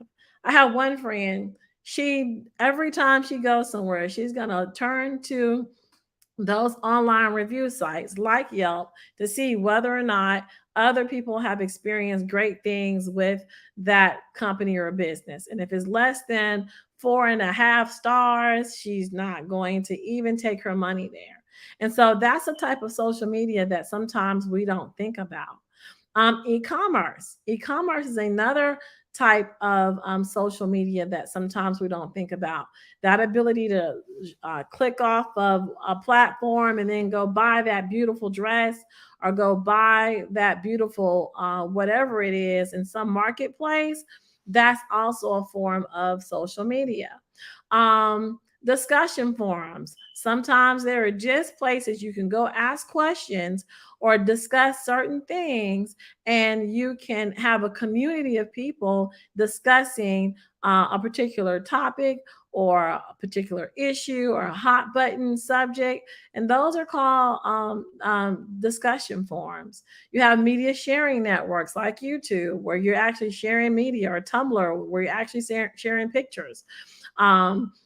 And you just are sitting there sharing. I have a bunch as a social media person where I'm creating content. There's a ton of apps I'm currently using. And once you actually finish using those apps, you can share your work inside of that media sharing network. And so those are usually communities of people that have something in common and they're sharing media together. You have personal networks. I remember there was social. It was almost like a private little place where people could come in and convene. like you were actually starting your own little like Facebook where it was actually people coming, they could submit their photos, their pictures, but it was private of people that you chose to be in that space. And so those are personal networks. So when you think about social media, it's more than just those that Snapchat, that Pinterest. It's everything that's out there in the landscape of when you turn on your computer and you launch Google, is how communities come together and being able to get into that community and offer your product and services. So don't just think about Snapchat and Pinterest when you're thinking about when you're thinking about social media. Think about all of those areas in which people are convening that you can possibly reach to be able to share your message, your service, and or your product. Your social media strategy. So there are 4 parts to a social media strategy, and let's go through those right now. The first thing you want to do is you want to assess your strategy. What you gonna do? What is the point of you posting every day? The second thing you want to do is you want to develop your capacity. You want to understand when you're developing your capacity, you want to understand what tools you're going to use, because you want to post all day. What tools are you going to use to help you do that? Then you want to plan and execute your strategy. Do you have a calendar? That's what it basically boils down to. And if you have a calendar, do you have a calendar for each platform that you have? Because we're also going to talk about those platforms, because each platform has a different type of audience. And then you want to look at the support.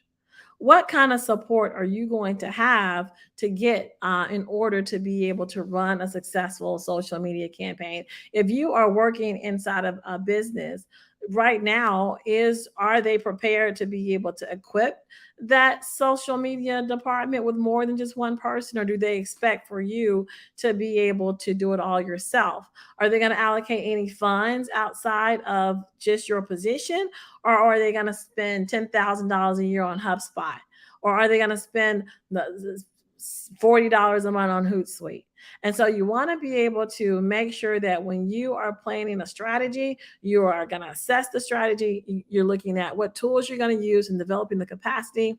You're going to plan and execute it with a calendar. And then you want to look at the type of support. Okay, so let's look at strategy. So the first part of your strategy is, what is your marketing vision? What do you want to do with this campaign? Do you want to grow customers? Do you want to build your brand loyalty? Do you want to raise awareness? What are you trying to do as far as marketing is concerned? And then you want to make sure, even before you get to the marketing vision, you line it up with the strategy of the organization. So before you even start with the marketing vision, you got to understand what's going on in the company overall. What's the SWOT analysis of the company, the strengths, weaknesses, opportunities, and threats that the company is currently facing right now. And then you also want to be able to look at the long-term planning of the organization before you even look at the marketing vision, because your marketing vision has to actually line up with the goals of the organization. And so when we're looking at the marketing vision, you want to be able to say, do you have clear goals and outcomes? SMART goals. I was talking to a client the other day, and they hired a social media person, and this person had started to be able to put up the platforms. And I asked them, I said, did you do any KPIs for those platforms? And they was like, what's a KPI again? And I just thought it was so funny, because it's like when you begin to look at a marketing vision, you've got to be able to set some clear goals and outcomes. We're not going to just throw up a Facebook page and not say who we want to connect to that Facebook page. If you're a nonprofit, I want the board connected. I want your stakeholders connected. I want your contractors connected. I want anyone who is current. I want your board connected.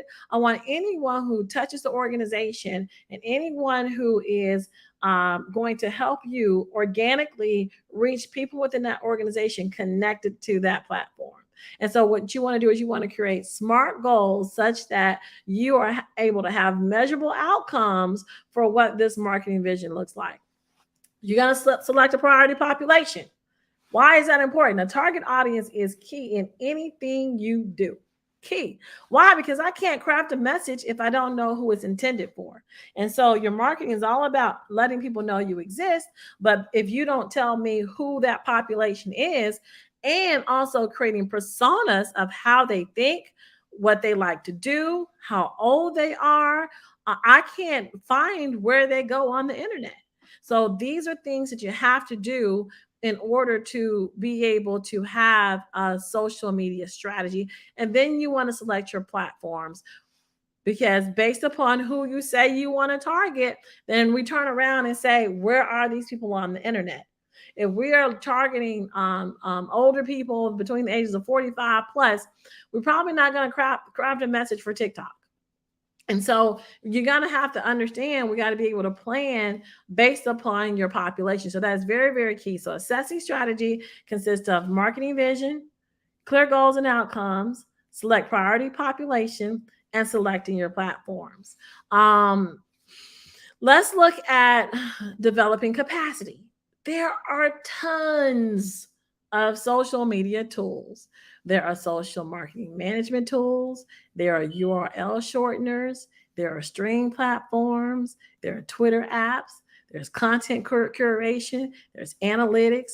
There's social brand engagement. There's social advertising platforms. There's Facebook gaming. There's Facebook apps. There's social ad networks. There's social data, social search and browsing, social intelligence, social scoring, social TV, social networks, social shopping, content sharing, photo sharing, social referrals, plug-in widgets, traditional publishers, blogging platforms. There's social business software.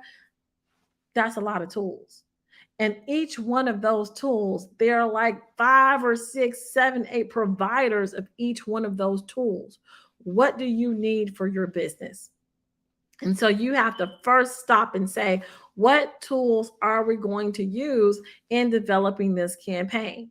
And then another part of the developing the capacity is after you select your tools, you've got to develop your team. I will be sitting with an organization on Wednesday of next week, and I'm suggesting to them, your team has got to consist not just of your staff members. Your team is going to consist of your board. Your team is going to consist of people that's using your product. Your team is going to consist of maybe some of your contractors. So you've got to develop the team who is going to be responsible for doing this work, because it, again, is more than just one person. Then you want to nurture relationships. You want to make sure that nurture relationships and nurture partnerships.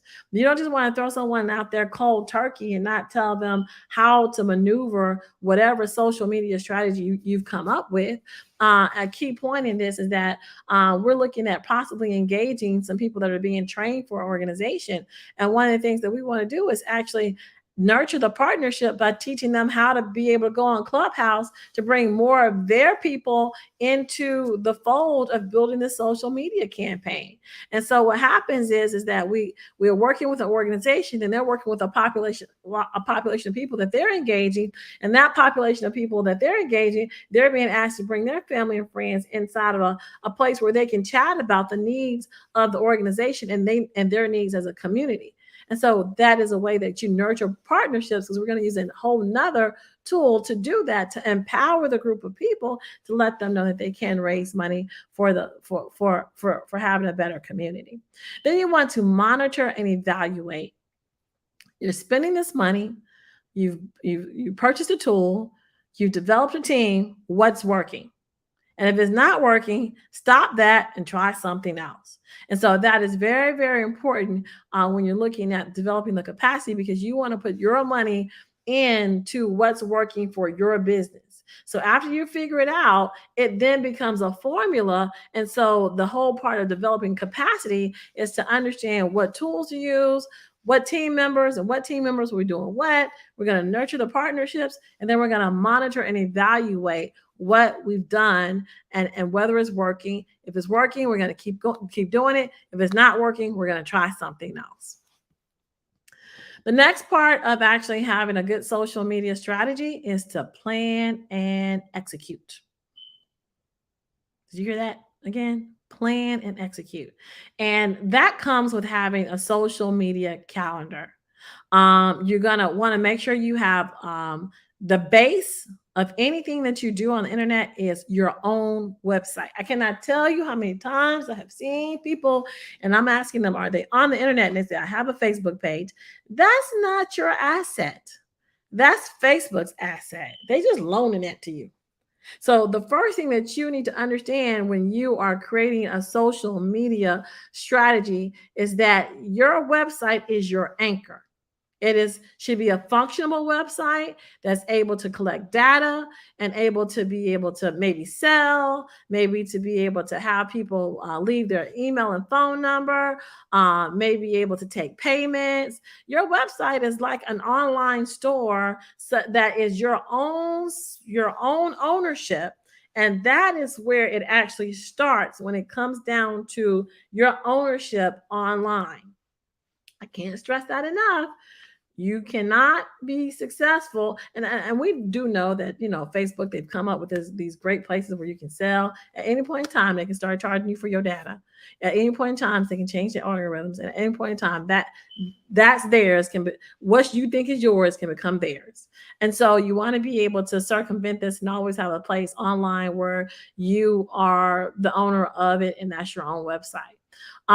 You want to be able to do things like when you're planning and executing, you want things to come back to your website, and you want to be able to send those tentacles out there, those tentacles out. Remember that the platforms is like that cruise ship coming to your website, but now your website, you want to be able to have it operate as like an octopus, and you want to be able to send and create content where it attracts people back to your website.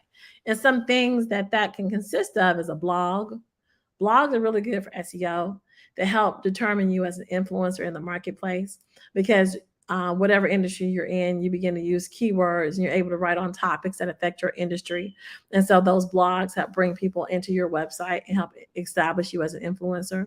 Email marketing is another way that you want to do a plan and execution strategy. You want to reach the people that are in your vein on your email list and tell them what products and services you're offering on a regular basis, so that they become familiar again with what you're offering. Webinars help train and teach and help you with research, with educating the consumer about why your product is important. That then leads back to either a sales call or leads back to either a product demo. Discussion boards on what's important in your industry, so that you can find people that feel very, very important, or very, very passionate about what it is that you're doing. And maybe you can bring them into your organization as maybe board members if it's a nonprofit, or sell them a product if they have a pain point and your product or service actually alleviates that pain point. And of course, you want to be able to use your social media platforms as a part of any plan of anything that you're planning to execute. So you want to be able to put that down on the calendar, let people know Monday, this is what's going to happen. Monday, I got a podcast at 3:00 a.m. in the morning. At 8:00 a.m. in the morning, I have a blog post. At 10:05, I have a third-party post about XYZ that's on a social media platform. At 12:30, I've got a webinar. And so you want to be able to come up with a social media calendar that then says when these things will occur. And then you want to, once you plan it, you want to assign a team member such that they're able to execute what it is that you have planned. Okay. Support. Make sure that the leadership supports you. and make sure they allocate sufficient resources such that you can build a team, so that you can select those tools. Now, the difference between, and we talked about this a little bit earlier, selling on social, the old sales method and the new sales method. And I love to use Kirby. I love to use the Kirby model. Get that knock on the door, the Kirby person comes in, they demonstrate how dirty your house is. I mean, I think those Kirby people bring the dirt with them. I just don't think that they pulling that much dirt out your house. But anyway, they come in with their little filter. I recently had my Kirby visit not too long ago, and they come in with a little filter, and all the little dirt is sitting on the Kirby filter. And so, social media is not like that. It's not like that at all. With social media, you're not going to get that knock on the door. You're going to get the content being distributed on the social media news feed, or coming down as part of the direct message that you're pushing out there. And you don't want to be too pushy with this. And so sometimes when you're looking at your calendar and you're looking at how you're going to plan and execute your social media strategy, you want to put more into your strategy than just your product and service. And we'll talk about some of those content ways that you want to be able to establish loyalty, establish your the fact that you're an influencer in the marketplace, establish your authority. So you don't want to just sell. You want to be able to remember you're at a party. You don't want to come in, first, when you go to a party, what you got to pick out your outfit, got to make sure your hair is right. You got to make sure that maybe some people go wash the car so you can show up good. Social media selling is sort of like that. It's not just coming saying, hey, this is who I am, buy my stuff right now. No, it's not that. It's understanding how to present your product and how to present it in such a social way that then if people have and if they have a need for your service, they see and are engaging with your brand, and they think about you when it's time for them to be able to make that purchase. And so that is the difference between selling on social media and selling the old way, with the Kirby guy comes in and says, oh, your house is dirty and you need this $3,000 vacuum right now. It doesn't work that way on social media. And so let's see, what is the next? Oh, lost my.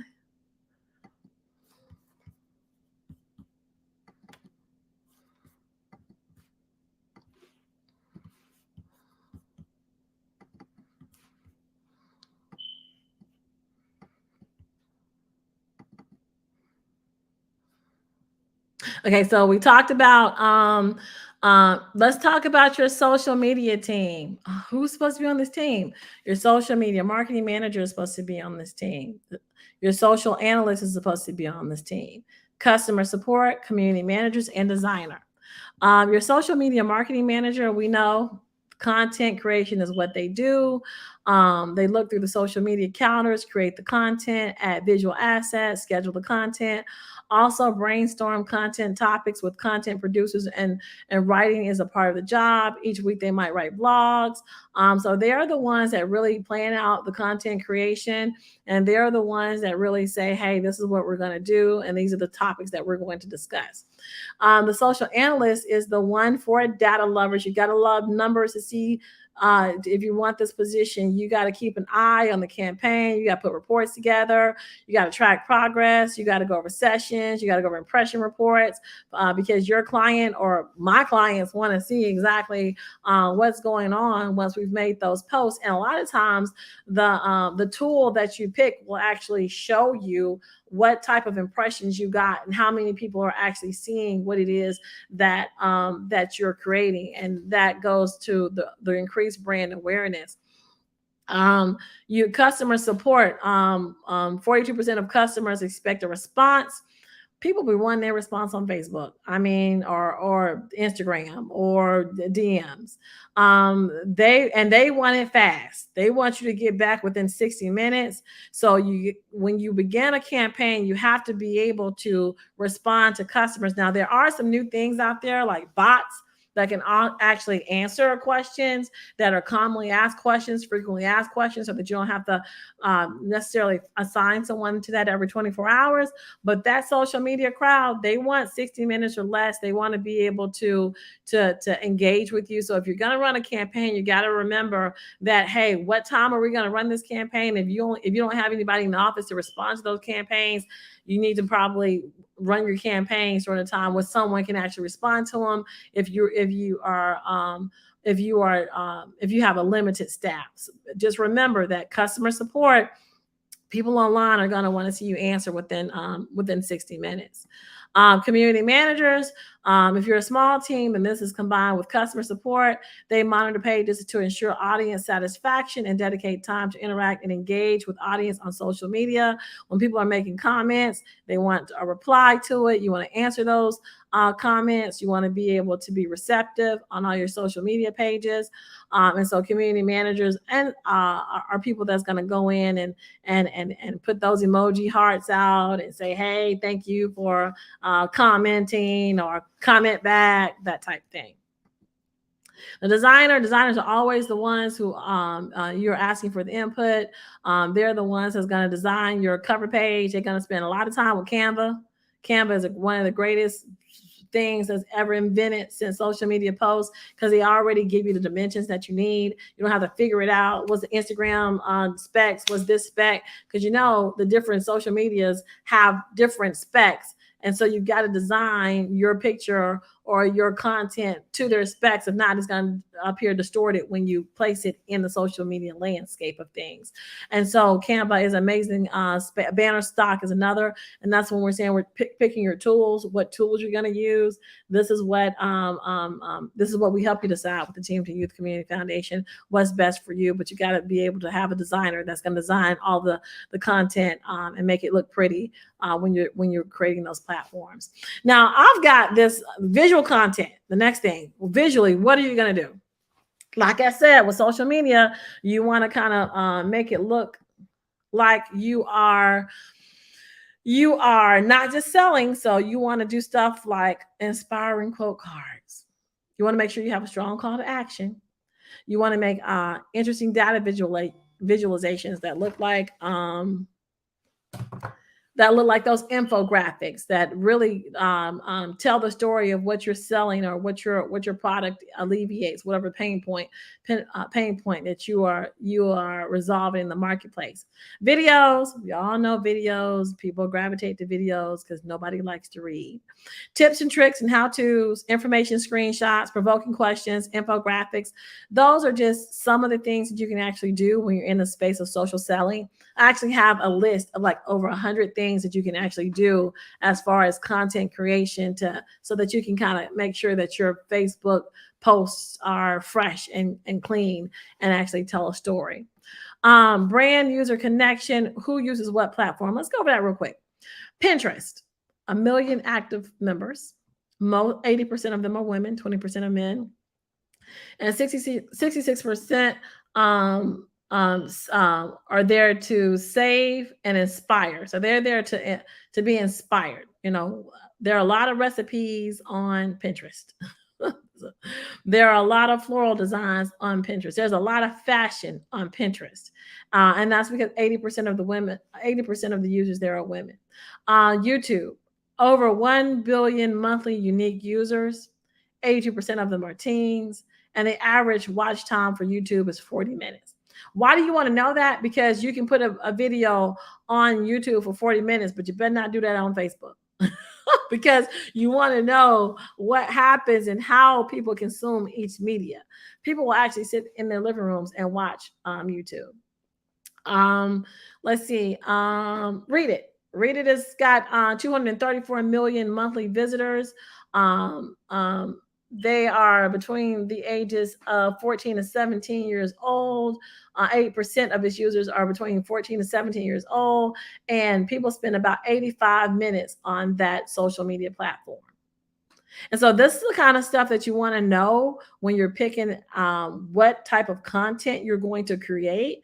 Because if I'm going to do a video, I can create a longer video for YouTubers than I could for Instagrammers or with their reels or Facebook. Facebook has 1.5 billion users worldwide. 91% of millennials are on Facebook. Instagram is, LinkedIn has 380 million members. 79% of its users are older than 35. Twitter, 320 million users there. 29% are millennials. 40% of users never tweet. And that's interesting to know. And so these are just different things that you want to understand. You want to gather where your customers are. Remember, we talked about understanding who your target audience is.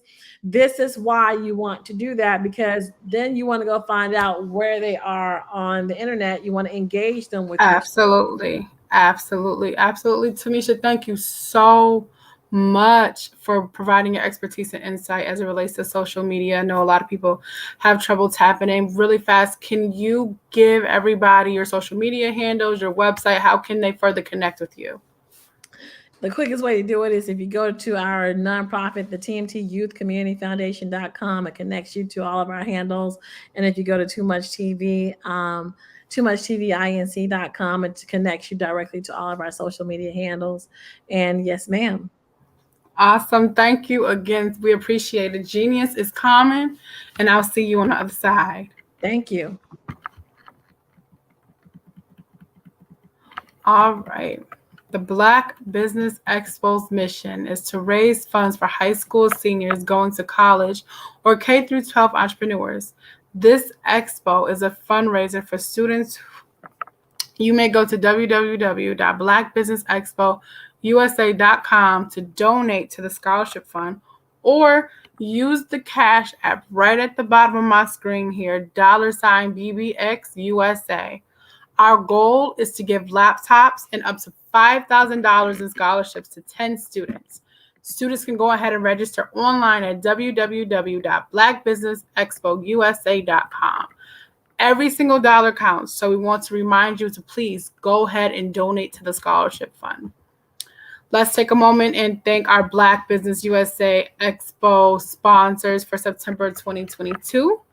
First Atlantic Insurance Group, Creative Force Studios, First Financial Securities, NC100, Carolinas Virginia Minority Supplier Development Council, The Breathing Experience, Margaret McLean Foundation, Work That Thing Supplements, Live Shackle Free, Nubian Media, Black House Media Group, 5-Star BDM LLC, Black Multiverse Enterprises, Technical Consulting, Cardon Consulting Group, Lotus Richie Ignites, Uniquely Different Enterprises, Career Communications, STEM City USA, Artistic App Design, iDivine TV, Lee Entertainment, Genius is Common, Black Business Expo USA.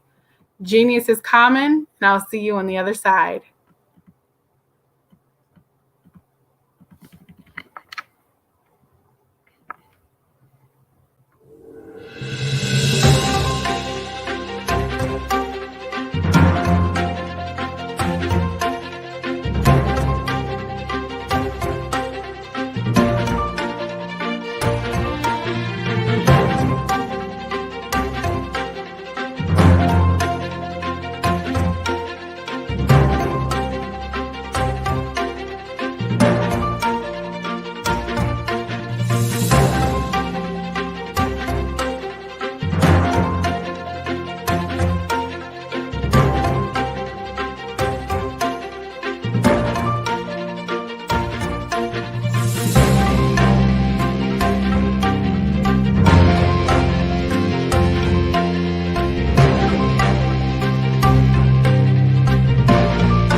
Dr. Eric Kelly III and a host of phenomenal speakers from all around the globe for this 7-day virtual event that you don't want to miss. The mission of the Black Business Expo is to raise scholarship money from kids all the way from high school, all the way from college. The Black Business Olympics is one of the largest Black business showcases in the world. It is an opportunity for businesses and companies to showcase their businesses globally. We are going to be giving away laptops up to $5,000 away to students. Again, I'm Olivia Appleberry, the founder of 2 Cents Finance and one of the speakers for the expo. I am so excited to see you there. For more info, go to www.blackbusinessexpousa.com or call 919-308-9090 and hope to see you there. I am Black business. From the moment I wake until the time I sleep. Yes, I am Black business. I am Black business. Tell me, are you Black business? I am Black business. Do you support Black businesses? Listen, I support Black business because I am Black business. Black Business Expo, one of the largest business showcases in the history of Black business in the world. The world! Sign up today at www.blackbusinessexpousa.com or call 919-308-9090. I am Black business. I am Black business. From the moment I wake until the time I sleep, I am Black business. I am Black business. Are you Black business? I am Black business. Do you support Black businesses? I support Black business because I am Black business. Black Business Expo, one of the largest business showcases in the history of Black America in North Carolina. Sign up today at www.blackbusinessexpousa.com or call 919-380-9090. I am Black business. I am Black business. From the moment I wake until the time I sleep, I am Black business. I am Black business. Are you Black business? I am Black business. Do you support Black businesses? I support Black business because I am Black business. Black Business Expo, one of the largest business showcases in the history of Black America in North Carolina. Sign up today at www.blackbusinessexpousa.com or call 919-380-9090. I am Black business. I am Black business. From the moment I wake until the time I sleep, I am Black business. I am Black business. Are you Black business? I am Black business. Do you support Black businesses? I support Black business because I am Black business. Black Business Expo, one of the largest business showcases in the history of Black America in North Carolina. Sign up today at www.blackbusinessexpousa.com or call 919-380-9090. Hi, good afternoon. My name is Elise Fears. Our next speaker for this afternoon is Alan Thornton on the topic of money for your mission. Alan Thornton is the proud father of his daughter, Elena Rose. He is the author of Money for Your Mission book series. Alan has sold over $23 million of enterprise software since 2011 and has helped hundreds of organizations reduce costs, reduce risk, and increase revenue with various software solutions. He is also active in multiple political circles, an active nonprofit executive and executive church member at Hope City Church, leading the Usher team. I present to you Alan Thornton. Also joining Alan is Daniel. I do not want to butcher your name, Daniel, but thank you both for coming. Absolutely. Appreciate you having us today. How are you doing today? Oh, I'm doing great. Great. It's always great to join Black Business Expo and help to connect our community with different resources. So this is absolutely amazing. So before you leave, I want to, and you don't get this enough, I want to tell you, if nobody else tells you today, you're doing a phenomenal job, and we want to give you your flowers while you're here on stage. Give yourself a hand because you've been introducing everybody else. Thank you. You're super awesome. I want to leave the floor with you and your colleague, and Genius is Common, and I'll see you on the other side. Absolutely. Appreciate it, Ms. Fears. So I'm excited to be here with you and excited to share some thoughts and education on a few of the things that we have learned. And we're going to switch it up a little bit. So for those of you that are out there, if it's okay to switch it up, please type in the chat, switch it up. Let's change it up. So what we're going to do, I'm going to tell you a little bit about me, and we have a kind of a framework that we've taught all of our peers to do. It's called EMOS.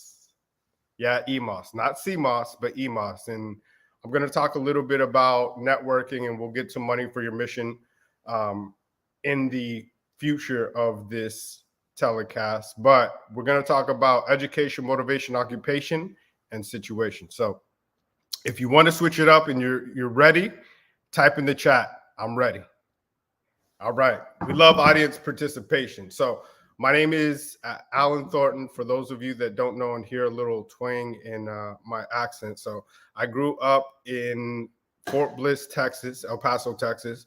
My mom's from New York in the Bronx. My dad's from New Orleans. So I have a mix, just like a pot of gumbo, and it sounds kind of like an island accent. So that's where that comes from. And a little bit about my education, played sports all through high school and college. I was a star in intramurals, right? I went to school at New Mexico State for a year and graduated from UTSA in San Antonio.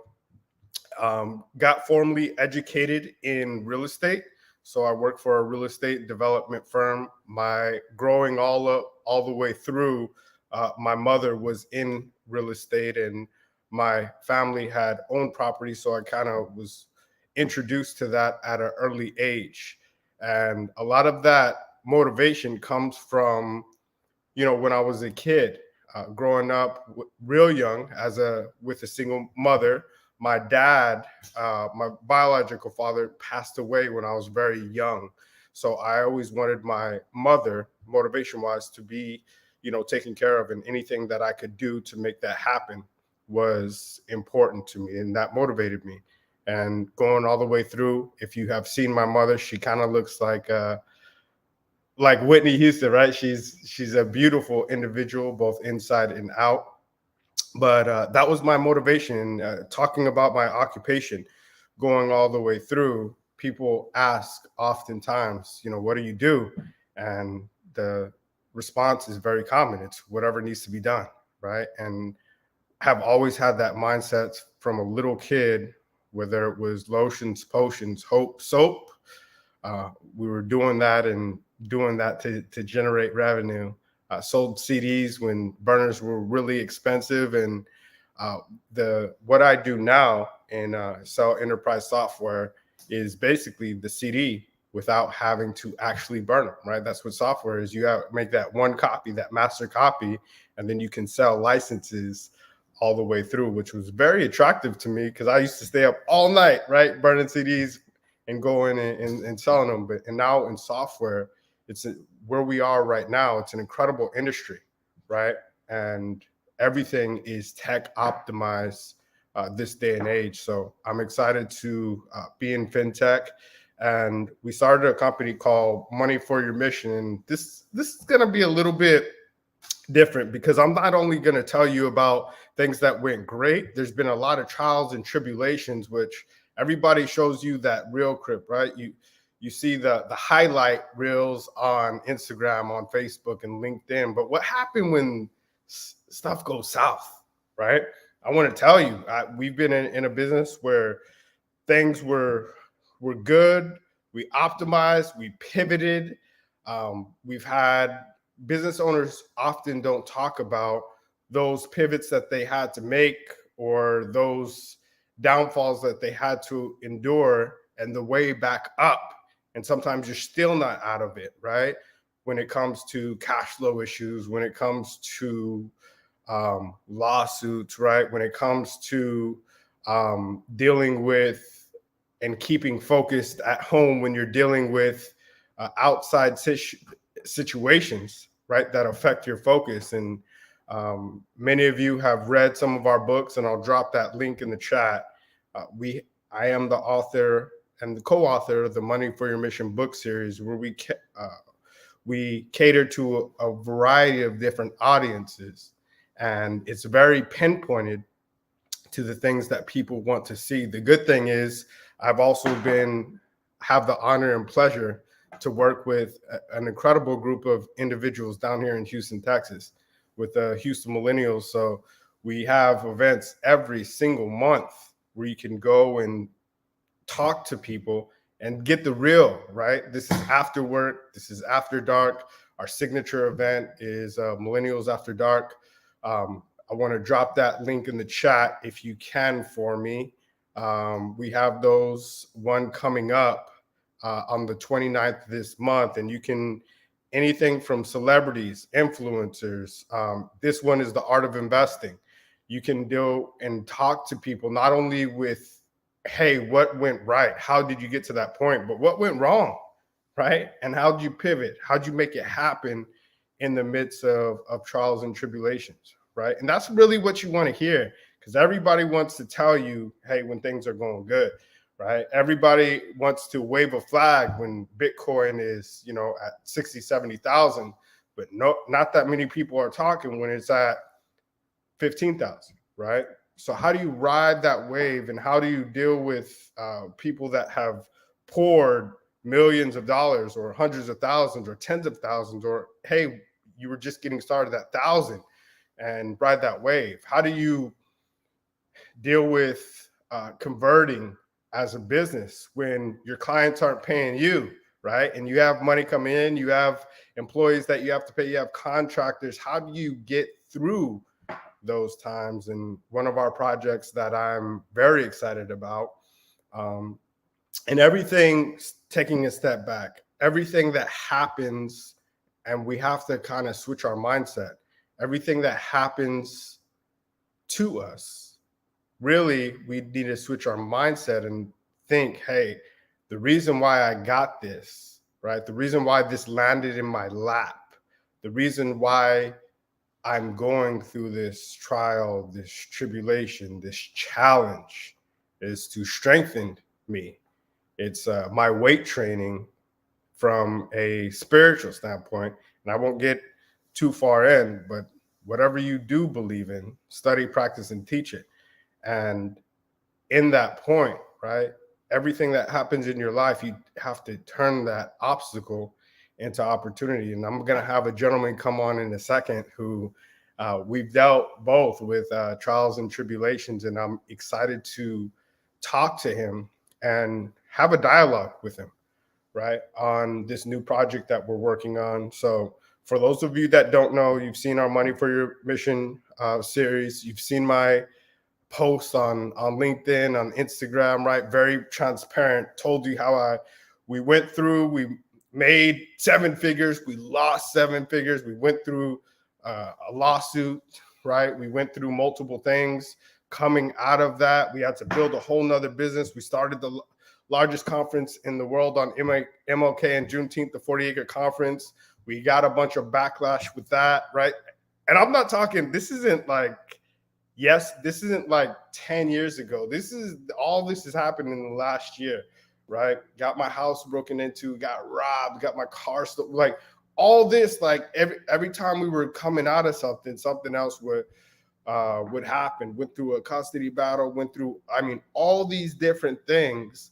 And we really had to focus through all that. And it's tough. And without the group of individuals that were around me, without going out, right, and not just sitting in my own reality and networking, which is powerful, because you're not the only one, right? So this project that we're dealing with and this project that we've created I'm getting hot just talking about it, right? It's called I Am a $1 Million Dad.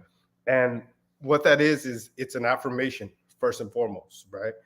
Because a lot of us, all of us in some way, shape, or form, we love our kids, right? And the goal is, our big goal that we want to achieve is that legacy that we've always created in our head, and that time freedom and that freedom to do whatever it is to make our children better than we were, right? At one point in time, you're a little kid and you say, hey, when I have my kid, I'm gonna be able to do X, Y, Z, right? I'm gonna do this differently. I'm gonna do this. And what happens is the reality is, and the trajectory of your life changes as you start to go down that path in this game that we call life, and things get tossed into your path. So how do you overcome that before it, right? How do you see that rock before it even lands into your path? And we've created a platform called I Am a $1 Million Dad, which is part of the overall Money for Your Mission atmosphere. And it's really to help dads, because I've been there, right? And here recently, no matter what you're dealing with, right? And there's a lot of different things. Believe it or not, run through a lot of different trials and tribulations, but I've also been in a lot of different networking groups. I even run a basketball networking group. Yeah, the suit comes off. You can get a couple buckets, right? Come down to Houston, Texas, Mondays at 6. But men's groups that have dealt with things that we commonly deal with. And what we've done is we've taken that from other counseling groups I've been into, to other investing groups, to other mastermind groups, put that all together and created this platform in a technology called in an app, and called it I Am a $1 Million Dad. So I'm gonna drop this link, or if you can drop that link in the chat to everybody so they can see it. And what we do here is we focus on that same framework that we talked about before when I started the cast, right? Your education, your motivation, your occupation, and then your situation, right? Whether you are a brand new dad, right, and looking to understand the landscape of being a brand new dad, whether you are a divorced dad, right? Whether you are a dad that's just getting married, whether you're going through a custody battle, right? Whether you're going through a divorce, whether you're going through, and you're a dad that has been formerly incarcerated, right? Whether you're a dad that, right, you've made a ton of money and you're transitioning from, have celebrities transitioning from professional sports, right? About to retire, a millennial that has had a great career or maybe got injured, right? An executive that's looking to change the direction to get out of corporate and being an entrepreneur. And what we do is we slice it up, and we slice it up both with revenue and a focus, because whatever it is, and we learned this, money, Jim Rohn has a quote that says money is in everything, but it ranks right up there with oxygen, right? You need it to survive. So what we're able to do is whatever you're dealing with, and this is a method that we've coined, right? It's the Rev Focus 50 method. So we take whatever whatever tribulation whatever challenge that you're dealing with, and we extract the creativity out of that. And what we do is we help you focus. Instead of the negative in that situation, we extract that little bit of creativity out of it and help you focus on a new form of revenue. What that does is that puts you in a new group, that puts you in a new frame of mind, that helps you change your obstacles and turn them into opportunity. And generally, once you put all those things together, you create a whole new realm that you never thought you would do, right? So think of it this way. Let's say you have an R&B singer, and I love, right? Even though I was real young, but I love 90s R&B. The best 90s R&B songs, right? The best R&B songs ever came from some type of heartbreak, right? Some type of thing that happened in their life that really made them want to write about it. And they had hit records, right? The best athletes, if you think about the stories, right? Let's talk about, and you can debate all you want, but Tom Brady is an incredible quarterback, right? But he had a chip on his shoulder. It still does, came back again, because nobody wanted him, right? Nobody wanted him in that first round, right? Slipped all the way to a 6th round and came back, has 7 rings, right? You look at Jordan, his motivation, right? He got cut. They said, look, you're not good enough, from his basketball team, right? When he was in high school, and he said, look, I'm gonna be the best no matter what.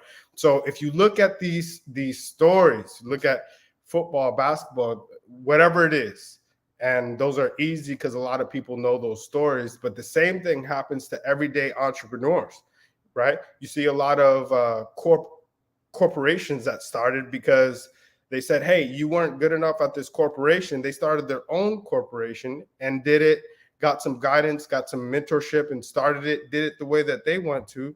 And now they were multimillionaires, but it came out of a place of hurt. And if you look at our show and our podcast, we have a few interviews coming up with celebrities that are part of the I Am a $1 Million Dad platform that did just that. People that went through custody battles and, right, almost lost everything, right, both physically and also mentally, right? Because when you lose hope, you lose your head. But they took and extracted, and what we want to do is duplicate that over and over. What did you do during that time that helped you get through this? Some of them, it was, hey, I wrote down things. Some of it was, hey, I got in incredible shape, right, fitness-wise. Some of it was, hey, I poured everything that I had into this work. Or, hey, I took my kid, and every single time we did this, and now, the kid is, top in their class.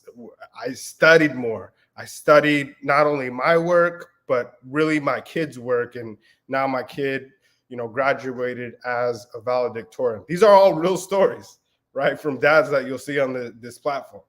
So, and it all helped them get money for whatever that mission that it was. So I know it may sound the title, but it gets your attention, superficial. I'm a $1 million dad, but really it's an affirmation of the thing that you really, really, really, really, really want to do in life. And those are all the things that money cannot buy.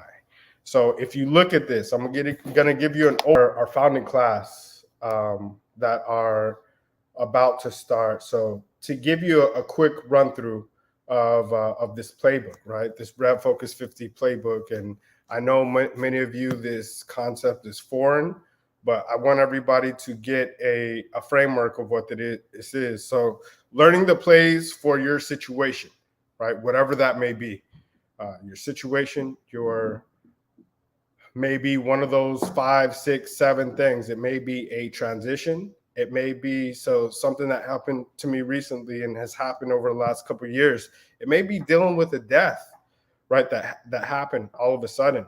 And I have to pay homage to one of my colleagues and a young lady that I really really had a lot of love for, man. And she showed love to everybody around her. And, you know, not only her family, not only those outside, but I told you that I started that 40 Acre Conference, and one of the signature events in that conference was a fashion show. And one of two of my biggest champions, right, are twins. And one of them this past week went up to Fashion Week, and she was going to, you know, have some new ideas and go up there and bring them back. And I had so much respect for these young ladies, and even put my daughter in her first fashion show this last June at our Juneteenth event. But all of a sudden, right, got into a car accident and died last week. And that really hurt. And today would have been her 40th birthday. So those of you that are on, let's take a moment of silence for Nisha and her beautiful sister, Furu.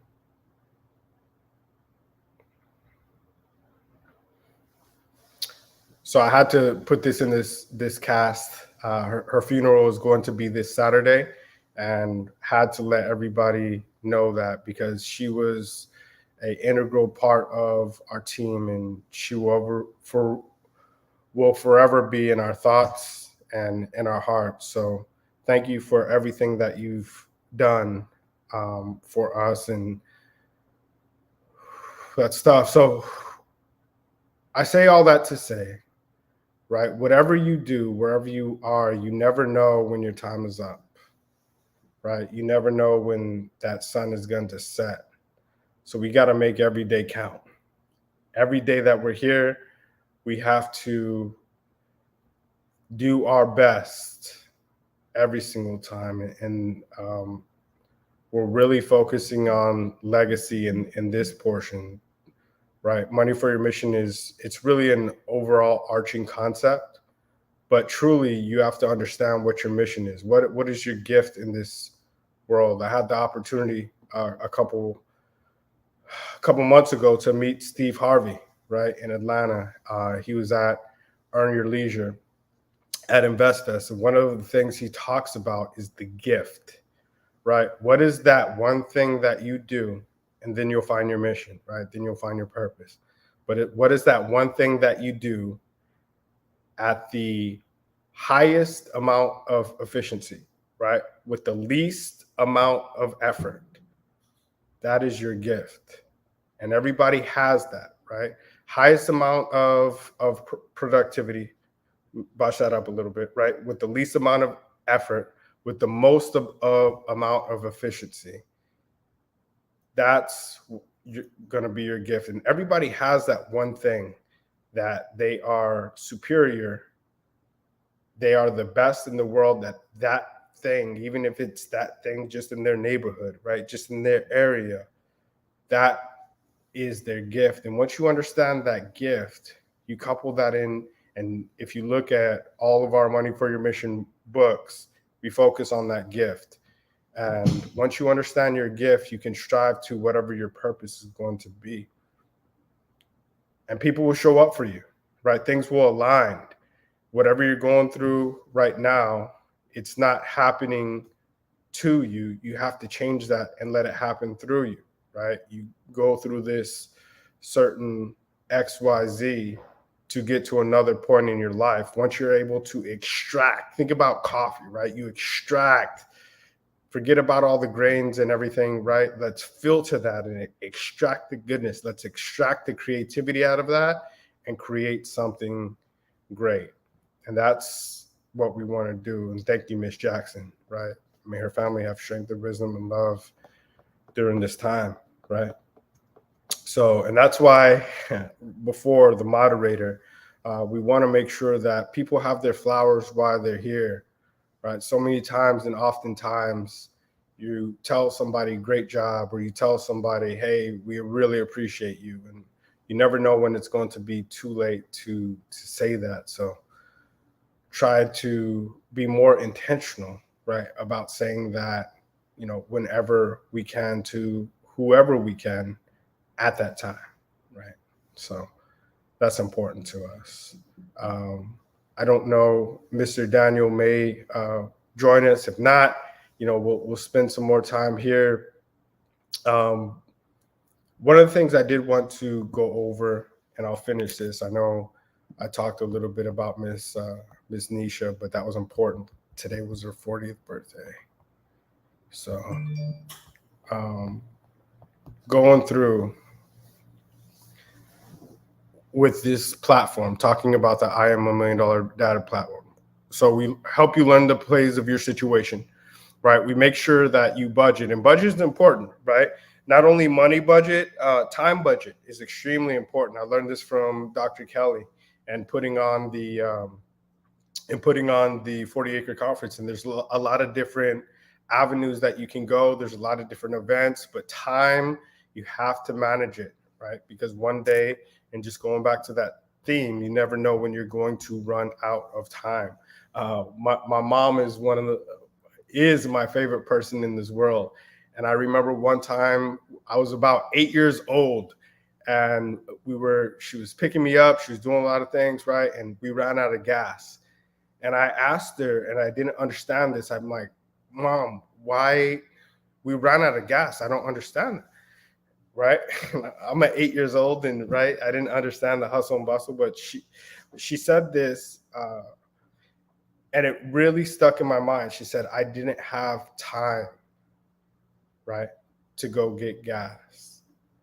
And then right when she said that, she kind of thought to herself, like, I didn't have time. I didn't budget the time, and we ended up running out of gas. And this was a lesson for me, and not by any means to a shot at my mother, but she taught me something without even knowing it. Like, sometimes we move through life so fast and don't budget things for the time that we need. For a while, people get to a point where they're like, I didn't have time to go to the gym. I didn't have time to spend with if we have to budget those things, and budgeting for time is so important. So say that to say, make sure to budget at least 20 minutes a day to yourself, right? And that's when your kids are asleep, and that's to work on yourself, right? Les Brown says this thing, work on yourself, right? I run listening to him sometime. Work on yourself. Study the plays that you find entertaining. And that's so easily to stay motivated. So there's a lot of different things that we see that happen to people around us. And if we take the anger out of it, right? And if you look at it and take a step back, some of these things are really entertaining, right? And really funny. There's a lot of comedians out there. Some you'll see on our platform, and it's like, man, that's crazy.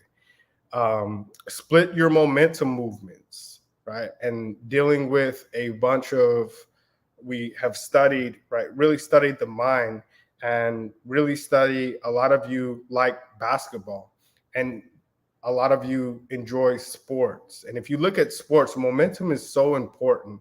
And this game that we call life is a sport, right? We play it every single day. Now, if you look at momentum, whatever you have grows. It seems like when you're in the zone, things get easier. When you're in a rut, seems like things just keep getting harder, but that's momentum.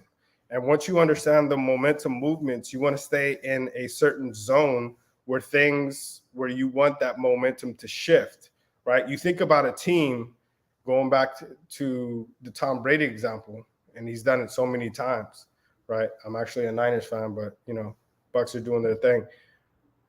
But when you look at when somebody is down by 20 in the fourth quarter, right, there should be no reason why they lose that game, but the momentum of that team carries them through. And it seems like all three quarters, they weren't able to get a touchdown at all, right? And then they just get one, they get two, they get three, they get four.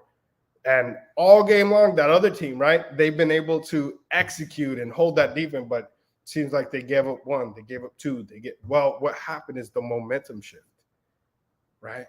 And once you know how to control momentum in your life, you're going to be very, very successful in whatever you want to be, right?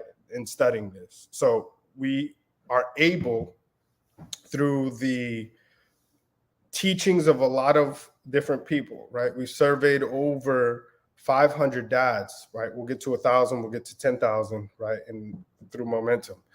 But we looked at the example of Dale Carnegie, right? When he started the book, took him 30 years, How to Win Friends and Influence People, right? He didn't just write the book. What he did is he studied, he practiced, he went out and got case studies, right? The good thing about social media is you can do things a lot faster these days that they didn't have in 1912. But he took in all those different examples and put it in one of the best-selling books of all times. If you haven't read the book, How to Win Friends and Influence People, it's incredible, right? And will teach you a lot. So it was a guide, it was a playbook of how to connect with people.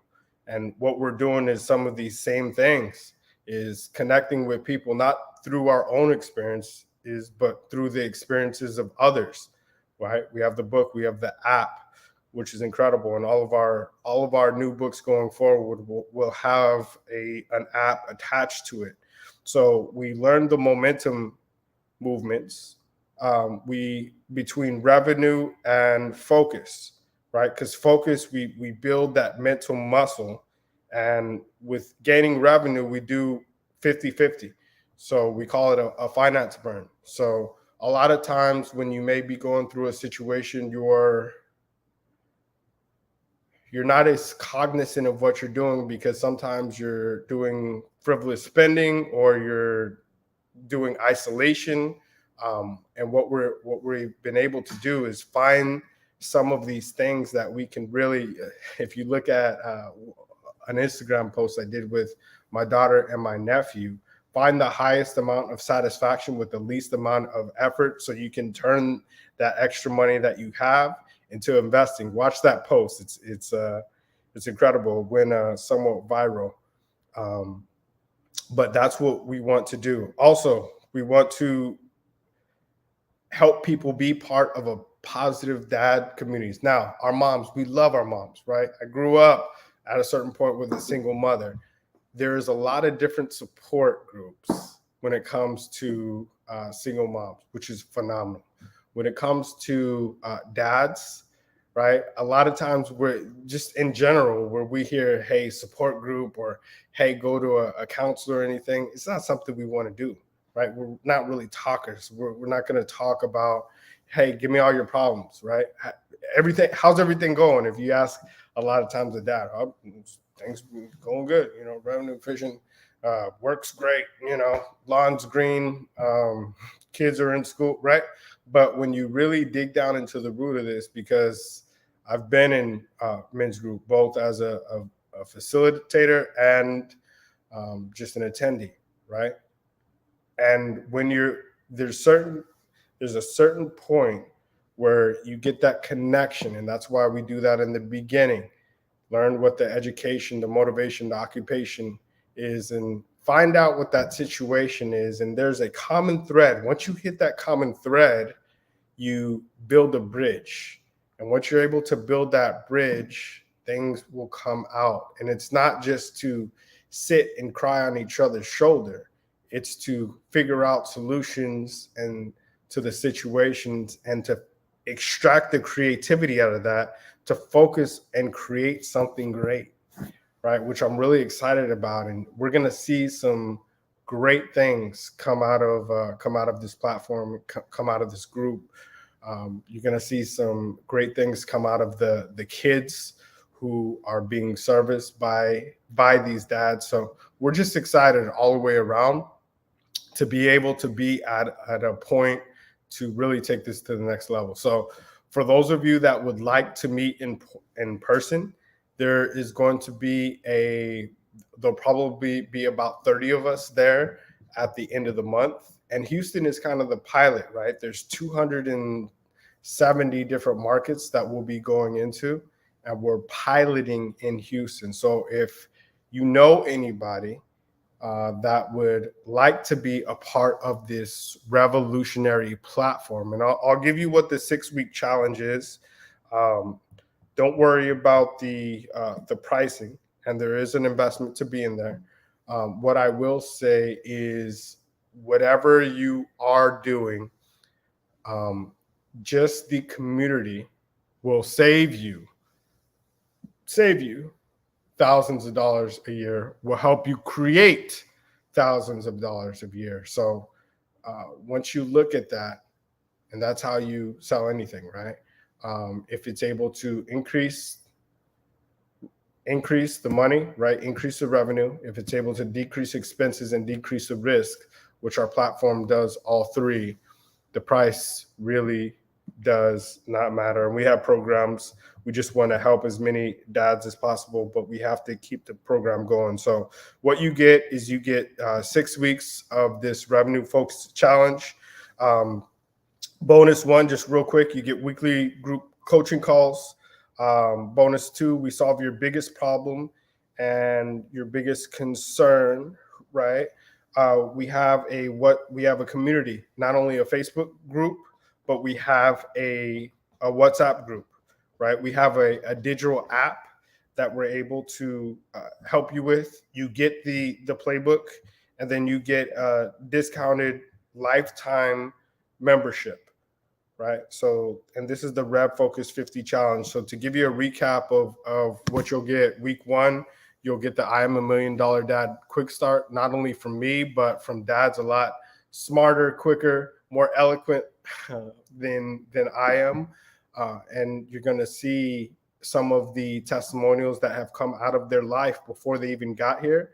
And we're going to duplicate some of the things that we did as a group to really create a stronger community. Week 2 is Confidence Ignited. That's when you're going to get your playbook.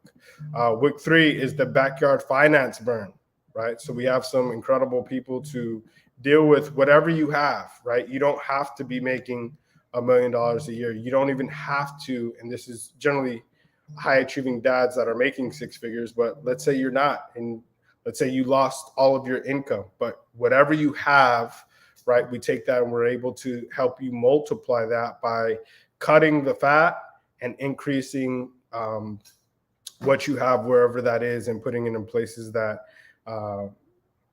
can be applicable for you to maximize your creativity. Week 4, we help you on feeling focused and confident. Week 5 is Hello Freedom, and week 6 is the Confidence Booster, right? You live the I Am a $1 Million Dad life. And I know what a lot of you are saying. A lot of us have never made $1 million, right? Fortunately, if you look, a lot of us have and don't even know it, right? So if you've been working, let's say give you an example like me, let's say you're 35, and from 25 to 35, you made 6 figures every year. You've made $1 million worth over 10 years. So some of you don't know that you've made, but you're like, hey, where is it? I don't have it in the bank. So let's focus. We know you have the earning potential, right? We know you have a situation. We know that you have a unique set of skills that you probably aren't using. Let's extract the creativity out of that.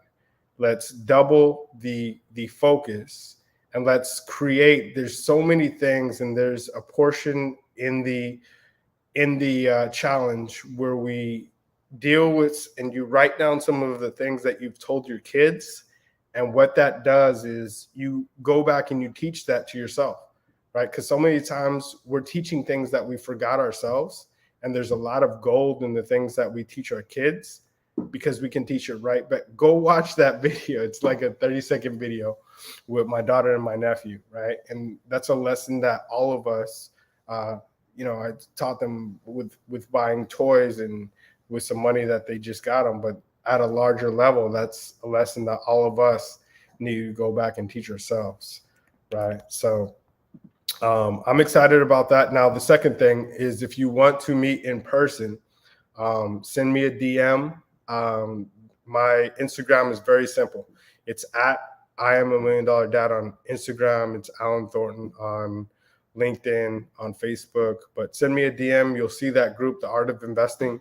I will personally, if you're down in Houston, Texas, introduce you to some people. Just tell me, hey, we met. I saw your streamcast on the Black Business Network. But we're excited.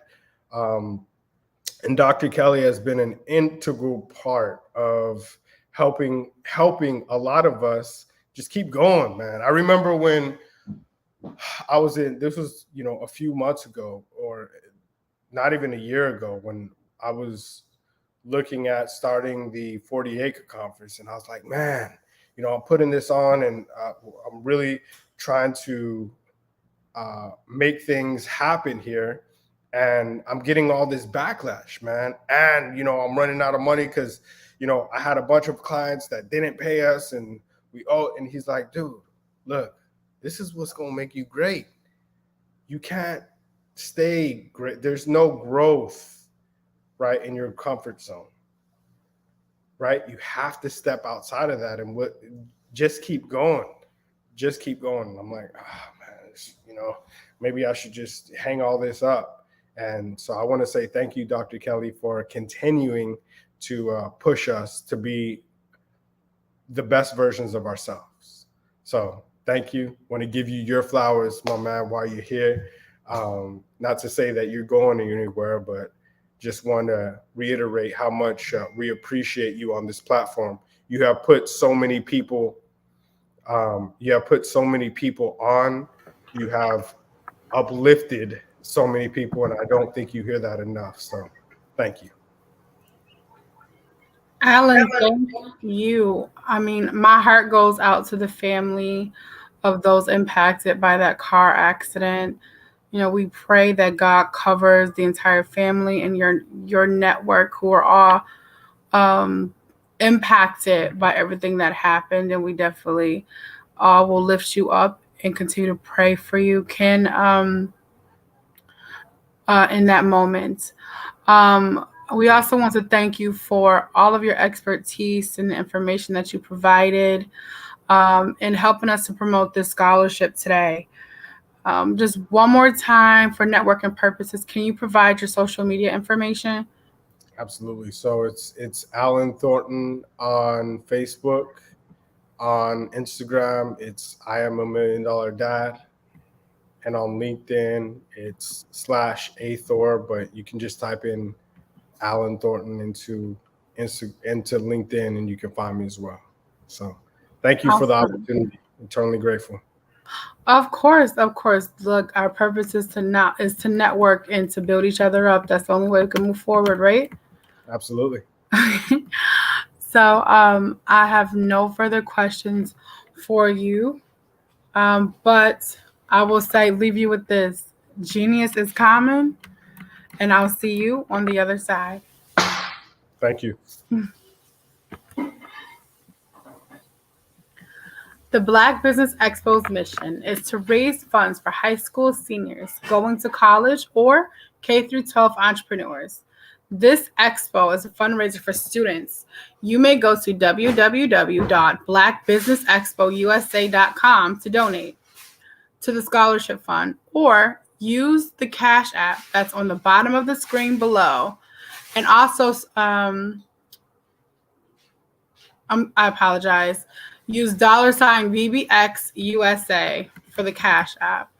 Again, also displayed at the bottom of the screen. Our goal is to give laptops up to $5,000 to 10 students. Students can register online at www.blackbusinessexpousa.com. Every dollar counts. So we want to remind everyone to donate to the scholarship fund. Please, let's take a moment and to acknowledge and celebrate our sponsors of the Black Business Expo USA for September 2022.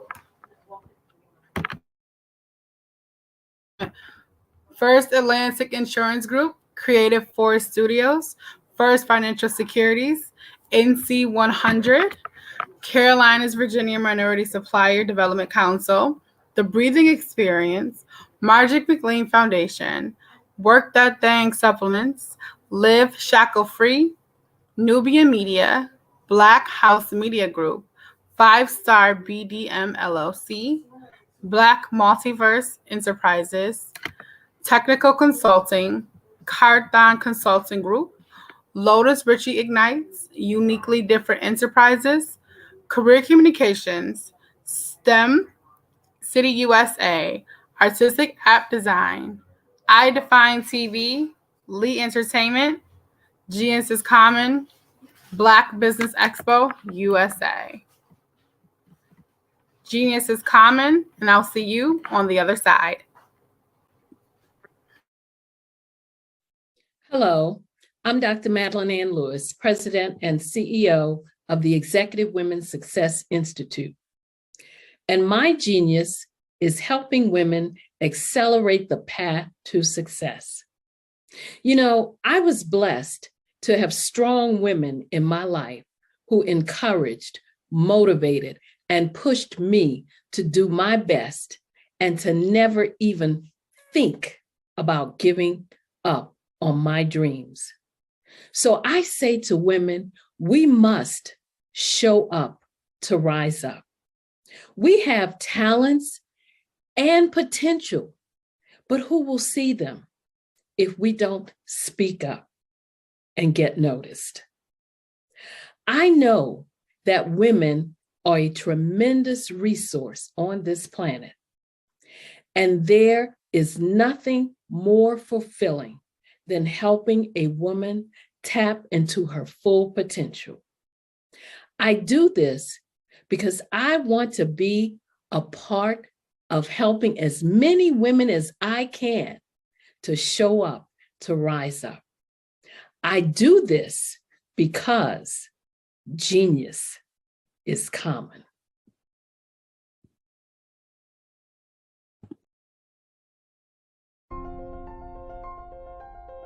What if you could build your own city? A place where every child can find nurturing people to help them achieve their full potential. A place where every adult can access job training support. Where health education is abundant. Where social justice ruled the land. A place without limitations. Welcome. You have arrived at STEM City USA. It is what every city should be. A safe and trusted community where you find people and resources to help you become everything you are and beyond. STEM City is unlike anything you have ever experienced. It is a digital twin of the world around you, only better.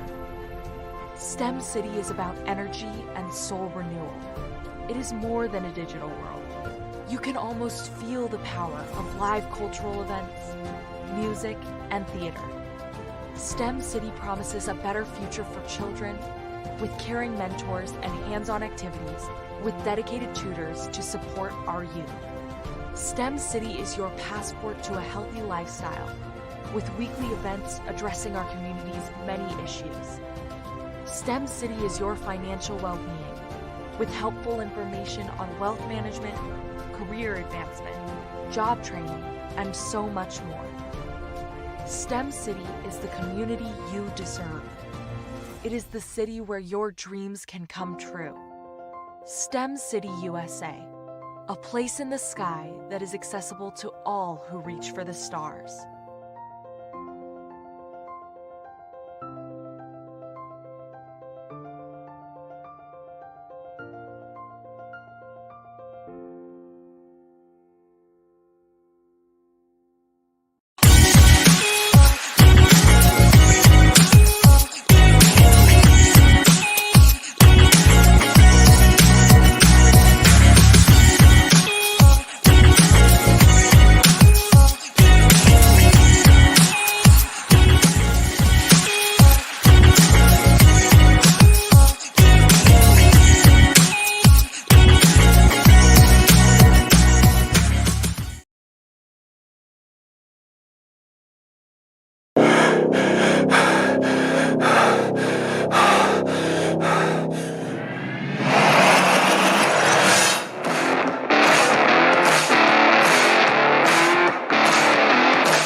This is your time to get what you want. Go work that thing with Work That Thing supplements. Are you aware that showing off your expertise can gain customers and position you as an expert in your industry? Consumers need confidence to purchase, so let us showcase your knowledge by interviewing you for a 3 to 5 minute video. We'll position you as an industry expert with a customized interview-style video, and for a limited time, we'll cover all production costs. Click this ad or call now for all the information. You'll want to experience the same 5-star service our customers love. So take advantage of this one-time offer. Click this ad or contact us now.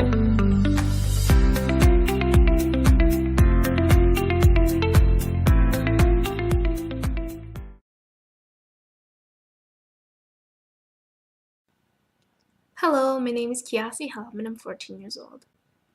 I think my genius would probably have to be setting goals and achieving them. I say this because ever since I was young, I always wanted to be an author, and at age 11, I ended up achieving this. But not only did I end up becoming an author, I ended up becoming a public speaker, a publisher, a business owner, all these great things. The name of my business is Written by Kids Publishing Company. I decided to start this company because I thought it was important for me to help kids my age express themselves through literacy and just achieve their own goals. Because to me, achieving goals is the best thing in the world to feel. It's you just achieving things and aspirations that you set for yourself. And I know that everybody is capable of this, because even if you don't end up achieving the goal, you still tried your best, and that's the most important thing. And everybody is capable of this because genius is common. Thank you. A 10-year-old founder of a company. Meet Carter, ladies and gentlemen.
Dr. Eric Kelly III and a host of phenomenal speakers from all around the globe for this 7-day virtual event that you don't want to miss. The mission of the Black Business Expo is to raise scholarship money from kids all the way from high school, all the way from college. The Black Business Olympics is one of the largest Black business showcases in the world. It is an opportunity for businesses and companies to showcase their businesses globally. We are going to be giving away laptops up to $5,000 away to students. Again, I'm Olivia Appleberry, the founder of 2 Cents Finance and one of the speakers for the expo. I am so excited to see you there. For more info, go to www.blackbusinessexpo.com. blackbusinesexpousa.com or call 919-308-9090 and hope to see you there. I am Black business. From the moment I wake until the time I sleep. Yes, I am Black business. I am Black business. Tell me, are you Black business? I am Black business. Do you support Black businesses? Listen, I support Black business because I am Black business. Black Business Expo, one of the largest business showcases in the history of Black business in the world. The world! Sign up today at www.blackbusinessexpousa.com or call 919-308-9090. I am Black business. I am Black business. From the moment I wake until the time I sleep, I am Black business. I am Black business. Are you Black business? I am Black business. Do you support Black businesses? I support Black business because I am Black business. Black Business Expo, one of the largest business showcases in the history of Black America in North Carolina. Sign up today at www.blackbusinessexpousa.com or call 919-380-9090. I am Black business. I am Black business. From the moment I wake until the time I sleep, I am Black business. I am Black business. Are you Black business? I am Black business. Do you support Black businesses? I support Black business because I am Black business. Black Business Expo, one of the largest business showcases in the history of Black America in North Carolina. Sign up today at www.blackbusinessexpousa.com or call 919-380-9090. I am Black business. I am Black business. From the moment I wake until the time I sleep, I am Black business. I am Black business. Are you Black business? I am Black business. Do you support Black businesses? I support Black business because I am Black business. Black Business Expo, one of the largest business showcases in the history of Black America in North Carolina. Sign up today at www.blackbusinessexpousa.com or call 919-380-9090. Hi, my name is Elise Spears. Thank you again for joining us for our September edition of our Black Business Expo USA. Our next speaker is C.F. Jackson. C.F. Jackson has assisted entrepreneurs, authors, and startups to position their brands, products, and services for over 14 years by way of online, social media, email, marketing to search engine optimization. With the creation of the iDefine TV Roku channel, she has helped many others throughout the United States, Canada, UK, Italy, Barbados, and more to become accessible to over 50 million monthly active Roku users. That is amazing. I present to you C.F. Jackson. Hello, how are you doing today? Good, how are you? Wonderful on this beautiful day. Hope you're having a wonderful day and all this great information that's coming to us. I am. Thank you so much for joining us. It's a pleasure. Absolutely. I hope all is well. It's amazing just to read your story about the accessibility that you provided to the community. I will nod off and allow you an opportunity to share your genius with our audience today. And I will say genius is common, and I will see you on the other side. I appreciate it. Thank you. Greetings, everyone. I am C.F. Jackson. I'm excited to be here on this gorgeous day. I am based here in Atlanta. And what I'm here to discuss today is about how to remove your fear of producing video and level up your profit. So if you've been in the actual stagnant, been fearful, been stuck, been immobile, I'm here to show you some simple tips and strategies to get you moving with creating videos really simplistically. So let's get started. It's all about this. I got a few minutes with you, so I'm gonna do my very best to pour upon you and plant some seeds in the same time as in terms of plant the seeds and water them as well. Okay. So I want to, by show of raise of hands at your home or home office, or maybe put it in the chat box. I want you to raise your hand and I want to ask a question. Are you currently creating videos? If you're creating videos right now, I'm going to ask you this question. What are you struggling with the most with creating videos?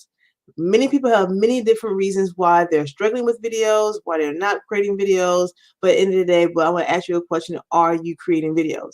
So my mission and my goal today is to help you really get past some of those things that are holding you stagnant. So I'm going to ask you another question. Is this you? When it comes to creating videos, are you feeling somewhat like you lose your train of thought? Reason why you're not going to create videos because you're fearful of losing your train of thought, or maybe that you don't like the way you sound. Oftentimes I hear people feel uncertain of the outcome of the video or insecurity about self. And oftentimes that is for women. Women feel insecure about where they look, the way they sound. Like, again, the people that don't like the way they look on camera, or get a sense of self-consciousness in terms of being on camera. Maybe fearful of what to say, or the lack of video equipment.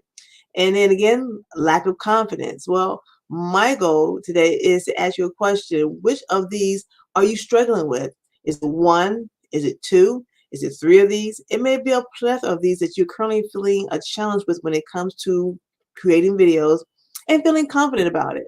So my mission and my goal today is really to bust at least one of these myths or one of these concerns that you currently have about creating video, if you have not started or you become stagnant in creating videos. Okay, so if you're feeling 1, 2, 3, or 4 of these things, or maybe more, my goal is again to help to really crush one of those challenges you currently have and get you moving forward in the direction to where you feel somewhat confident to say, I can create videos starting today, right now. Okay.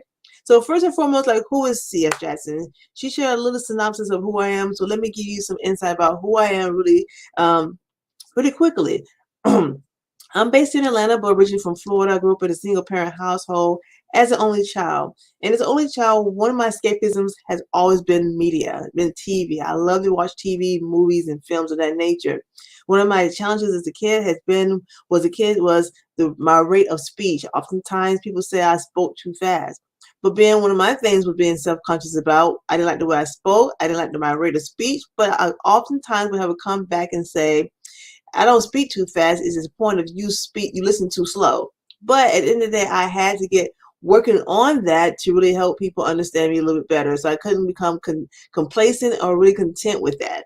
So between that and being a kid to now, as she stated, I help many entrepreneurs and authors and allies with online marketing. And I got into that by publishing my own work in 2004. I published a book, Won't Be Denied. But between all of that, I had the opportunity to interview some great people such as Romney Malco. You may have seen him in a multitude of films and his most popular TV show today. I've interviewed Sherry Shepherd, the TV host, now new TV show she has now, been on The View, stand-up comedy, movies, and all the lights. I've been part of a motion picture project, Things Never Said. I was part of the marketing team, helped produce and design and develop their website for them. Great project. I learned a lot about the film industry.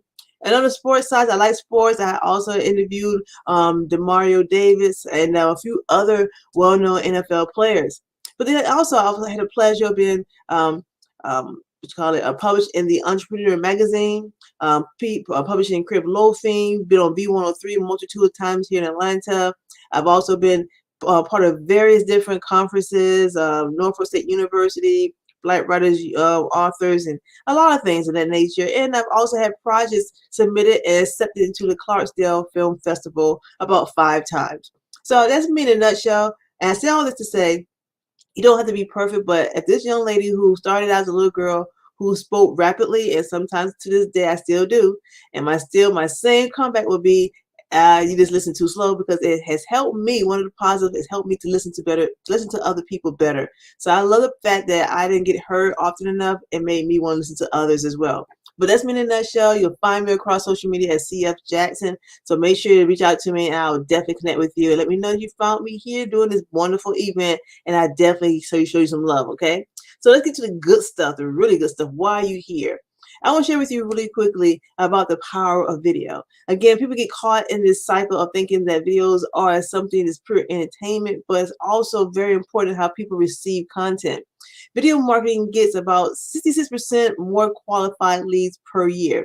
And that's 66% more qualified leads are developed and derived from video marketing. So one part is that, are you leaving money on the table because you're not creating any videos? Again, more people are getting more leads because of videos, right? Now, the demand for video, 54% want to see more video content. And that was not evident. We wouldn't have, the Reels, we wouldn't have the TikTok, we wouldn't have stories, we wouldn't have all these different ways that videos are being released to us on a regular basis. So 54% of people want to see more videos. So are you in that number when it comes to wanting to see more videos? Now, let me share this with you as well. Revenue growth is very important. We're all here for growing our businesses. We want to have revenue growth. We want to get the bottom line up and going, right? So revenue growth is 49% growth when it comes to video. So 49% growth in revenue when you use video. So are you using some videos? Are you needing an increase in your revenue for your business? Well, how about implementing some videos? And you have to be outgoing. You have to go out with it. You don't have to be an actual Spike Lee or Ava DuVernay or what's his name? Steven. Oh, I see Steven. What's his name? Steven Spielberg. You just got to be you, getting started where you are, right? And then another powerful thing is the power of video is this: 8 out of 10. Write this down. 8 out of 10 people have made a purchase after watching a video. That's 80% of people will make a purchase because of a video. So that is evident that where you are right now, you have to get in the game of creating some videos, and you have to do it in a way that's going to position you as the expert and the authority, right? So at the end of the day, though, don't get caught in the actual cycle of the hamster wheel, repeating the same story to why it's not possible, why you're not doing it, because I'm here to break some of those things that you've been having a challenge with when it comes to getting yourself moving in the direction of video. Because right now, most people are thinking like, well, maybe thinking kind of like an old school way of thinking, even though they're here in this new era. You may be thinking, well, I need to go into a studio. I need to have this. I need to have that. I need to have a massive production budget, right? I got to have, a boatload of filming equipment. I got to have a squad. I got to have a studio. I got to have my glam squad. All these things of old school thinking, when you know it's not factual. You know from the heart, from your heart, from your thinking, from your viewing, that what you're thinking old school about having a studio, a massive production budget, expensive equipment, that's just not factual, right? Because why? One of the most popular things out there today that we're watching videos on today are our smartphones, right? All you need first and foremost is a smartphone. All smartphones today are HD quality. They have either 720 pixel, you can get it to 1080, and there are some that's 4K. All you need is your smartphone. That is the first piece of production studio that you currently have in the palm of your hand, right? The next, what we currently have, what I'm using right now, is my webcam, right? Again, we can get them as high as 720, 1080, 4K, and beyond, right? So all you need is what we have right here, these two items. And if you're really savvy, you can have your digital camcorder. That's a beautiful thing to have, is a digital camcorder. Again, 720 pixel, 1080, 4K. You currently have what you need, and you already notice all you need because you're watching TikTok, you're watching your reels, you're watching these videos that people are producing on a daily basis. And often, most times, they're not utilizing anything, and most of the time they're using what? Their smartphone. So my first thing I want to ask you to do, write this down, is to challenge you to do this. Get to know the ins and outs of your smartphone, not the phone itself, but the camera portion of it, because you already have an actual production studio in the palm of your hands. You know how to do smart little videos and short little things, but how can you really leverage yourself and utilize it in a way that's going to carry you to the next level when it comes to being one of those 80% of people that sees your video and they call you for your expertise, your knowledge, your services, and your products? Makes sense, right? So then what's next? You say, well, we'll see if, okay, I got that, I'm ready. What's next? Okay, so what's next is the stage. Set your stage, set your stage, set your stage, right? It's all about, first and foremost, is your location. Where will you begin to film your videos, right? It's very important. You know, you want to make sure that it's going to be somewhere that's going to be distraction free, clutter free, that looks very professional. It's going to position you as someone that someone wants to do business with, right? Oftentimes we get caught with the new technology utilizing Zoom with the actual virtual backgrounds. That's very important to make sure those are in alignment, that you don't get lost in the matrix of those. I've seen many people utilizing those backdrops, and they kind of get lost in them, and it's just not fun. So set the time and find your location, and you always don't have to be inside. I tell people this all the time. I have one of my favorite locations here. I have where I go. It's a nice platform. I've taken clients there before, where it's nice. I see like a little lake right there. You can take a lake, a water little fountain there. Birds, sun is out. You can also get outside. So find different locations. You can do it as you're walking. But when I first got into this Facebook Live stuff, I love to do it with do it in the grocery store. I don't know what it's about me being in the store, picking some fruits and vegetables and shopping. I just love to do lives in the store. So wherever you may be, find something that's going to draw people in, to keep them entertained and keep them connected to you. But discover your location, and it doesn't have to be just one, right? Then next you want to say, okay, you want to stabilize your actual your device, wherever it may be. If it's a smartphone, you make sure you get a tripod. You want to make sure it's going to be stabilized. You don't want to oftentimes have your arm out. You can get something as an actual what you call it. You want to get a selfie stick. Get the selfie stick to give you a farther reach, where you're getting your chest in now, to where you can actually get yourself in alignment with what's going on, and it's not always just your head. You want to get it back far enough so people can kind of get away from you a little bit, but see your shoulders and your chest. And a selfie stick will do wonders for you. If you're using your laptop, make sure you don't have it on something that's going to be wobbly, your lap, or you're sitting on something that's soft. Have a foundation that's really firm, because I oftentimes see where a laptop is wobbly and it's kind of distracting to the actual the viewer, or those who are you're talking to. And the one thing I want to share with you is the lighting. Oh my God, if you get the lighting right, your video will look tight. Doesn't matter how quality or how janky that camera is. You can have the best camera in the world with a bad lighting, and it's going to look really bad. You can have a great a bad camera and great lighting, and it's going to make it look even better.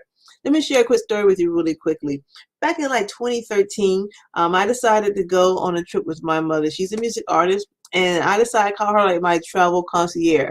If she goes somewhere I've never been before, I'm riding shotgun, I'm flying with her right along with her. So this particular occasion, I decided I wanted to go with her to this festival over in Arkansas. And my desire is that I would love to get a few artists to be a client, and I can capture their shows and become that go-to person when it comes to videography. Well, I get there, and I was pretty nervous, not quite sure what to say, what to do. And so I just started capturing some content. Content is important. So I just started capturing some great artists, and I decided to bring it home. Now, mind you, only thing I had, literally, it was just this little camera. I paid like maybe somewhere between $60 and $70 from this on some online auction website, right? Pretty simple, nothing extravagant about it. Really even that high quality HD, I don't think. But this is what I bought.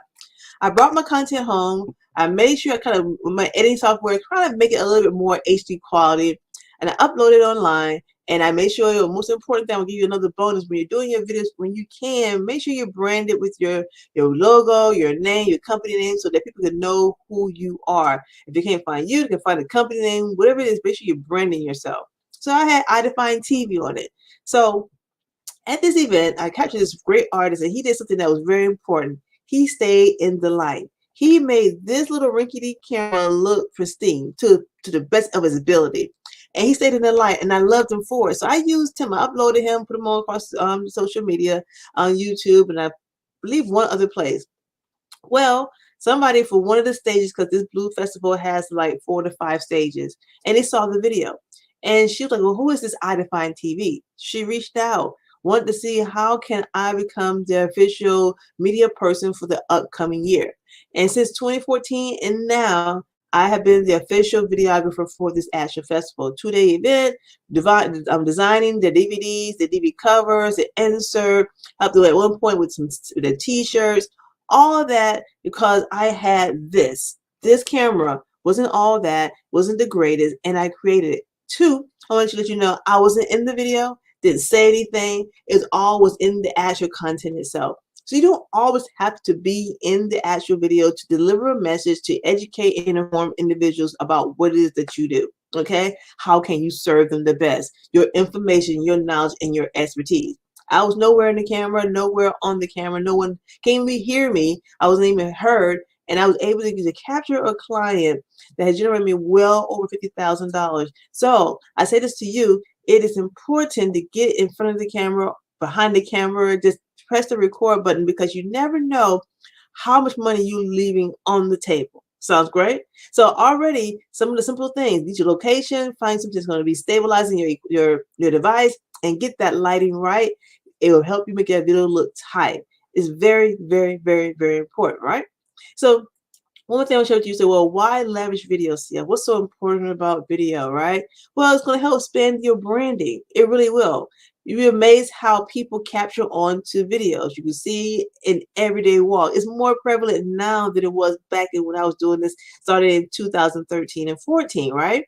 It's very important just to even get started. You don't have to be a heavy hitter. Do it at the level that you feel comfortable with. But getting it started is very vital and important. 2, it increases your visibility. Videos help increase your visibility. People, no matter where they are across the globe, they want to see. It's one of the most universal languages where people can look at something and determine what is being said, what's being projected on the actual video, right? It can be a different language, and people still can determine if is it a drama, is it love, is it informative, is it funny. So it's going to help increase your visibility because of the fact that people, if they don't like it, they may share it. And the best part about it is bringing some more awareness to your brand. Of course, they can stick to your forehand in terms of it drives sales and leads. Again, you want to be part of that 80%, you know, where people are seeing your videos and they want to take the next step with you. And that may be a coaching call. It may be an actual one-on-one. It may be your products, your services. How can you be part of their program, whatever it may be. But videos will help drive your sales and drive your leads. It's a very pivotal component, and it's more evident today, as you see with smartphones today. They're more so focusing on the camera than the actual functionality of a phone feature. You're right. You don't even think about how quality. We don't even hear about how quality is the phone line is going to be when we buy these new phones. How quality is the crisp of the voice we hear when we're talking on the phone. It's all about the camera. So take the time again. I'm going to employ you to learn the ins and outs of your camera on your phone. Get the manual. Call your actual provider or whoever it is who produce your phone and ask them about how can I get the manual, because I want to know everything about this actual camera function. So at this point, I believe I've helped you squash some of the things that you may have been stagnant about, right? So here's a quick recap for you, right? First and foremost, smartphone. All you need is a smartphone, a camera, or a camcorder or a webcam, right? Those are the 3 things you need when it comes to actual equipment. And you have at least 1, 2, or 3. Let me know, which one do you have? You have 1, 2, 1, 2, and 3, all 3. Let me know. I'm sure you have at least 1, which is the smartphone, and definitely you may have that webcam. And I will give you another bonus here. If you have an actual laptop, you may want to invest and get you an external webcam to give you that more crisp look, because sometimes some of these laptops don't give you that crisp look, okay? And then two, make sure you get that location right. Go ahead and scout out in your community, scout out in your home office, where there are various ways you can actually get that location. Making sure there's going to be somewhere that's going to be distraction free. No children, no dogs, no outside noises. Sometimes you just can't help it if someone honks or fire trucks goes by or the police, whatever, or airplane. Sometimes that's inevitable sometimes. But if you have a kid that's constantly crying, or the kids get out of the school and they come by your area at 3:30, you may not want to record at that time. So find a location that's going to give you some great presentation, and make sure it's going to be clutter free and you don't get lost in the matrix when it comes to those virtual backgrounds. Stabilize your actual piece of equipment, wherever that may be. Maybe your smartphone, maybe your laptop, maybe a camcorder, but use it something that's going to stabilize it to make sure you are looking good and presenting yourself. And I can't say any more than this. Lighting. Make sure you get that lighting right, because it will make your video look tight. I'm telling you, if I made this little piece of camera look good and catch me a client, you can do the same thing. It's really important. So I want to share with you one person that I come to admire, one of the success stories, and that is Sarah Grant. She is one of my clients who was very timid about getting in front of the camera. I mean, she was tough, she was thick, she wasn't comfortable. So she brought me on in terms of allowing me to coach her through the way, because she had a mission and a purpose and a goal. And that mission was, as an actual mother, full-time job, a budding entrepreneur, let's say author, and at the same time she's getting her PhD. She wants to also help other women to telling their story. And so she wanted to get that message out to the people and start building up her brand, build up her alignment, her attendees to an actual masterclass that she was presenting. So she took me on, and I allowed her to help her along the way in terms of showing her some of the things to get her started and building up her confidence. She learning some things I was teaching her, and then at the point she went the extra mile. We brought her into the studio, or partnered with the studio, and we were able to create her a video that she's able to bring in new attendees for her masterclass, a writing event. And she was really excited about that. I mean, she was able to get her ROI on her investment rapidly, within 45 days. Not only that, when she mentioned that she would be, I'm telling you another part of a golden egg, with that she'll be on television, she had an actual eyebrow rise, a little bit more with an actual influencer when she told him that. She got some sponsorship from an actual local company in her area, when she shared that as well. So it did a lot for her. She could build her confidence, and she was able to get a return on her investment when she got people into her masterclass. So it does wonders when it comes to creating videos. She did a great job, and she's doing great. Now she's focused on creating and finishing her dissertation, and she's ready to come back into the game. But she was very thankful. So what I want to do now is that share with you really quick. My time is getting short. Is that also not only think about that, but you also can be on television.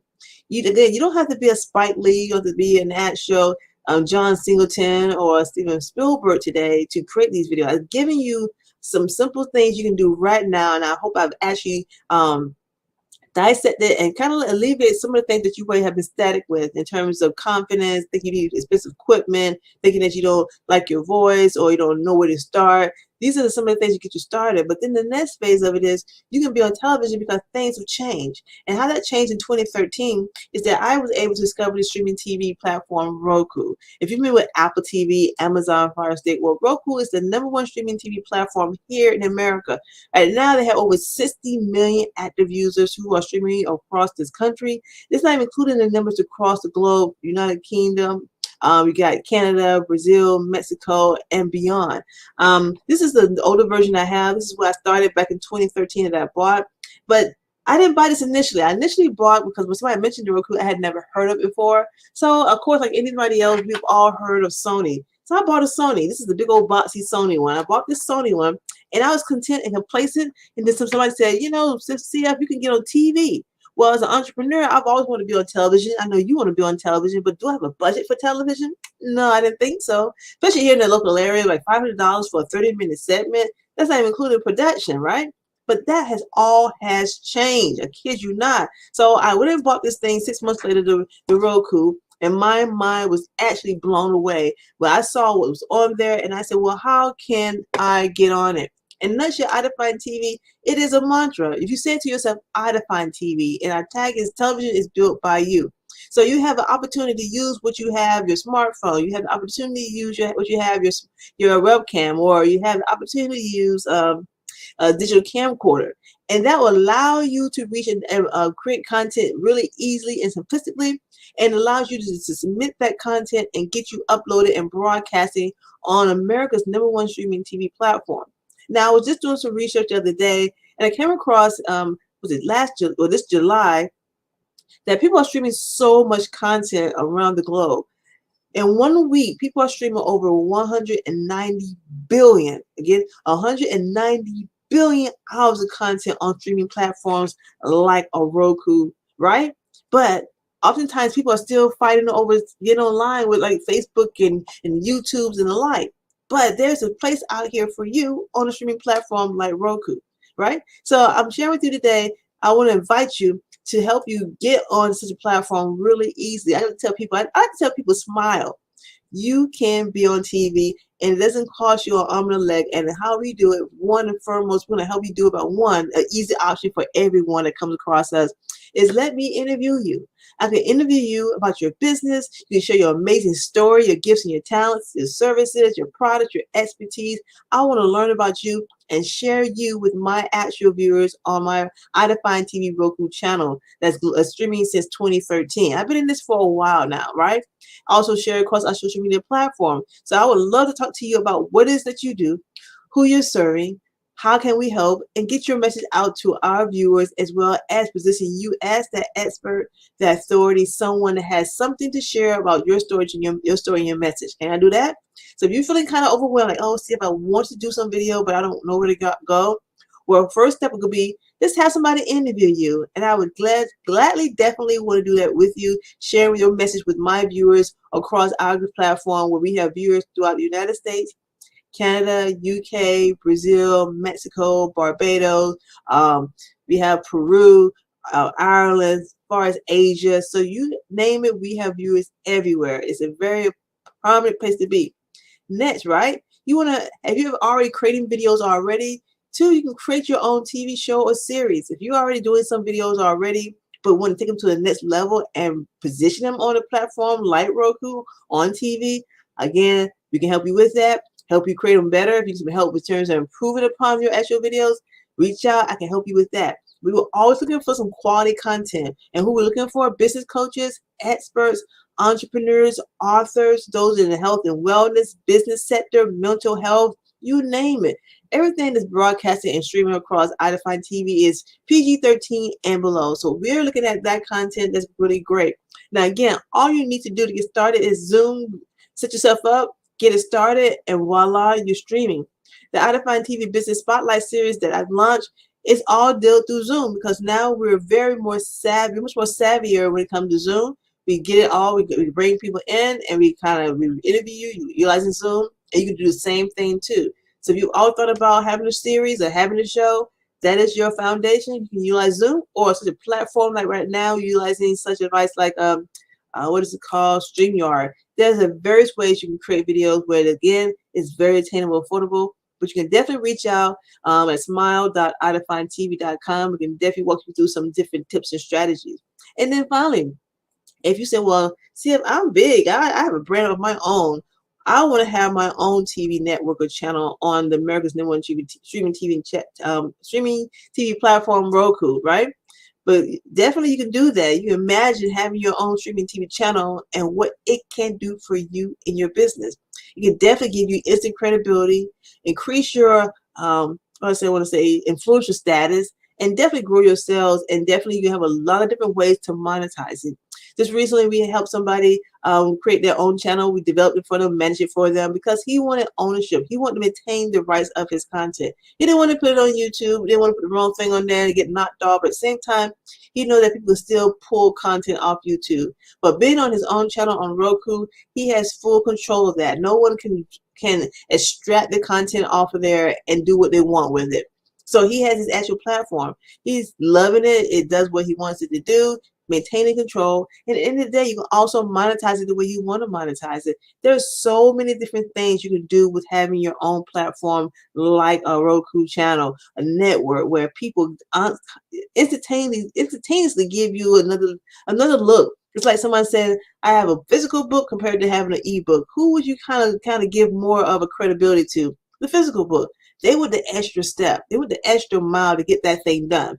And the same thing with being on television. You went the extra mile to get that thing done. And for myself, having iDefine TV has put me in a different place that I would never have imagined to been before. I've gotten interviews with people, like I said, with Sherry Shepherd, Romney Malco. I've met celebrities that I would never thought I'd imagined to have met. I can just go on. But at the end of the day, people now are inviting me to cover things, being a media partner and the likes, to be part of events. And sometimes I don't have time, I just close them down. So it does wonders for you. So I definitely invite you. Being on TV can give you instant credibility and massive exposure and instant influencer status really easily. So I want to invite you. Visit www.smile.idefinetv.com and select which one you want. Interview, have your own show or series, or have your own network. Feel free, get a 30-minute complimentary strategy session with myself and learn about what I can do to help you along the way and growing what you do with your business and all about video. Because video isn't going anywhere anytime soon. It is a hidden gem that many people are missing out on because they're still thinking that traditional mindset about TV. And TV has changed dramatically. People are now streaming. Like I said, you can't beat that. 190 billion hours streamed in 1 week, right? And the holidays are the most important holidays. Holidays, Christmas and Thanksgiving, people are going to be home, what? Streaming. So I definitely want to invite you to join me, allow me to interview you, get your message out, get your products and your expertise out, and we can get you out to the masses and get you in a place where people are looking for what you do and how you do it, right? Oh, well, not let me know you. Okay, thank you. Thank you, Life Escape, because there is so much out there today where we are just missing out because we're focusing just online. If you think about old school where people say, oh, TV is dead. It's not true. It's about how content is being distributed to TV that has changed. If you think about it, it's all been doing through a streaming platform in so many different ways. How many different streaming channels has came out in the last couple of years? BET Plus, Apple Plus, Paramount, Peacock. You name it. It's so many out there today that you're just overlooking. And then I think I just did some research. 50 Cent, those who are all into his power book, his power game situation, he's planning on leaving Stars and he's going to roll out with somebody. I can't think who it is, but they're going to have their own streaming channel on their platforms. So you think about it, everybody's getting into the streaming world because TV has changed dramatically. You can watch how you want to watch it, how long you want it, and you definitely can binge watch. So if you're not there yet, allow me to invite you into that world and showing you how it works and how easy it is. And please make sure that you get started creating videos really simplistically. Again, I'm CF Jackson with iDefine TV. I'm the founder and the CEO. Been doing this since 2013 and looking forward to growing and expanding it in many different ways with your help. Thanks. Ms. Jackson, thank you so much. That was incredible. That was super insightful. I guess to you, I know you do a lot of focus on promoting. Most of what you provided us today was different platforms in which you can engage, and not just regular TV, but the different TV channels. What would you say to some of our youngpreneurs as it relates to getting everything going with the getting their own channel, the future Gracie Corners, I would say, of it all? But most focus on just getting your content and having an idea of how you want it to look and not overthinking of the process. It really is that simple. It's pretty much taking like what you already see, someone's doing on YouTube. You're just going to take it and put it in another place. I tell people it's not a this or that when it comes to this platform. You're just adding another layer to your cake to where it's going to be a lot sweeter, a lot more, more bad to your diet if you're eating cake. But it's a this and that you're adding something to it. So think about your brand, who your community is, and just start getting them ready and driving them to the point of how can I monetize this and how can I grow it? And this is another layer to do that and have fun with it. It's all about having fun because it is not a sprint. It is a marathon to keep it going and growing it. Absolutely, absolutely. And I would also say, as it relates to the scholarship and iDefine TV, we know iDefine is a sponsor for the Business Expo this September.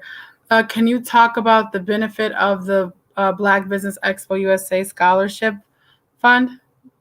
Sure, most definitely. I mean, I could have used some scholarship money back in my day going to college. Who doesn't need some extra funds to help to spearhead that the next level of your life? You know, you want to make sure you're supporting that, which gives you opportunity to reach your next level, that first dream. And that first dream is stepping into the college realm. So take the opportunity to invest in this opportunity to help that young mind that is desiring to reach where it may be. They may want to be an entrepreneur, but taking time to go get a degree in business, or they may want to be a nurse, what it may be. But this is an opportunity to support that young mind, that young person that wants to scale themselves, go to the next level. And again, like I said, I would have loved to have a lot more scholarships, and it's encouraging. It gives you, to me, accountability when someone's invested in you. And you want to prove yourself to that person who's invested in your career, in your future.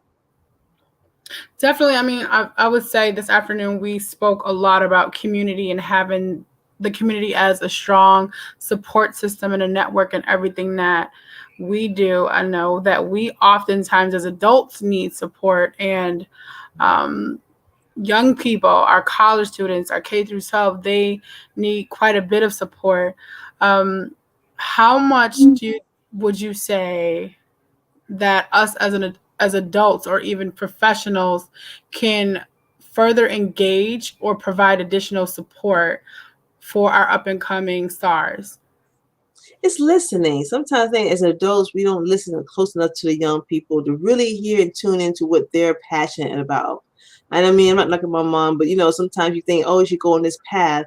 But how can you listen really closely? And if you can, if it's not you, because sometimes my mother didn't go to college, but if you can reach out and be ready to tune in to someone else that comes in your walk around to get that kid or that young person in position of that thing that they wanted to do. If they're wanting to be in media, then listen to, oh, my child wants to be in media. It may be something at the church. It may be something at a local event. But get them started by listening really closely and start guiding them in that direction. And if they're saying it, just, if you can't afford it, maybe put something in the budget, start putting money away to help them reach that goal for a middle school kid, even high school, to start helping them. And again, I wish I did it earlier. Do a lot more volunteering as you're young in that realm of what you like to do. So guide your kids into more volunteer work, because sometimes it's not about the dollars. It's about the information you learn that will bring you the dollars later on in your life because you have all that experience.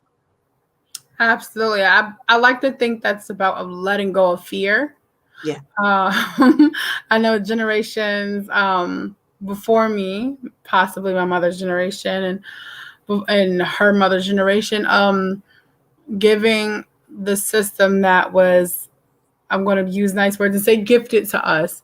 There's always been the stigma of Black parents being fearful of pushing their kids out there. Do you think that had a trickle down effect in how we kind of operate in terms of moving our kids, our younger people towards success or on a larger platform? They mirror what they know. A lot of parents, my parent, they kind of followed the suit. They did. I think they probably went a little extra mile, but they didn't go all the way where they pushed us off the ledge. I think the newer generation, they do a little bit more. They look to me a little bit more too free sometimes. Like you can a little bit, I think they did their best what they had, but they didn't. The unknown, like I said, the unknown was kind of like they didn't want to push you too far, because if you got there, they didn't know how to bring you back in. But they did kind of give you freedom. I didn't, it's like in my day, he had a level of respect, and I didn't push too much, but I knew the level that once I got out the house, which was college, I had my freedoms. But I think they want to push, but they didn't know how to do it. And the level they did it at the level they can. Like my mom, she did her best. If I asked for something, my thing was computers back in the day. I was a little nerd, so she got me a computer. That was her like, I'm going to serve my child. She wants a computer. I'm going to buy her a computer. I'm going to save for a computer. So that was her letting me go. And that was a little nerd back in the day. So, I think they do their best. They can only do what they know how to do and add a little bit more. Depends on their circle. if they had a better circle, then they probably let you go more freely. Absolutely. So let go of the fear, go out, chase your dream, and build upon that dream.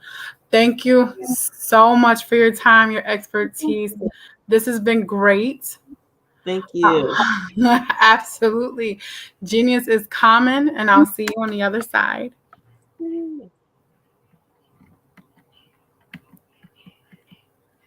The Black Business Expo's mission is to raise funds for high school seniors going to college or K-12 entrepreneurs. This expo is a fundraiser for students. You may go to www.blackbusinessexpousa.com to donate to the scholarship fund, or use the Cash App at the bottom of the lovely screen below, $BBX USA. Again, it's $BBX USA. The goal is to give laptops and up to $5,000 to 10 students. Students can go ahead and register online at www.blackbusinessexpousa.com. Again, blackbusinessexpousa.com. Every dollar counts.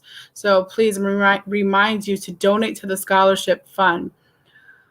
Let's thank our Black Business Expo sponsors for September 2020, First Atlantic Insurance Group, Creative Force Studios, First Financial Securities, NC 100, Carolinas Virginia Minority Supplier Development Council, The Breathing Experience, Marjorie McLean Foundation, Work the Thang Supplements, Live Shackle Free, Nubian Media, Black House Media Group, 5-Star BDM LLC, Black Multiverse Enterprises, Technical Consulting, Carthan Consulting Group, Lotus Ritchie Ignites, Uniquely Different Enterprises, Career Communications, STEM City USA, Artistic App Design, I Define TV, Lee Entertainment, Genius is Common, Black Business Expo USA.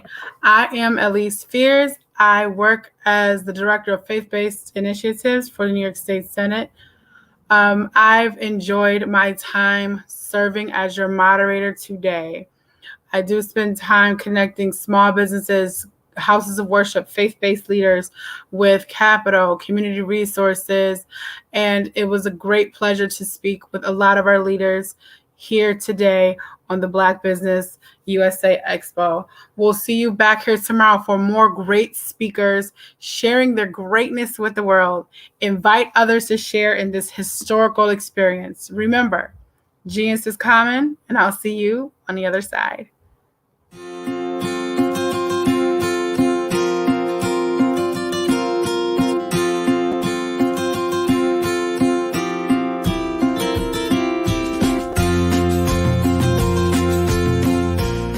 Hello, my name is Rochelle. I am 11 years old, and my genius is entrepreneurship, and my genius is comedy.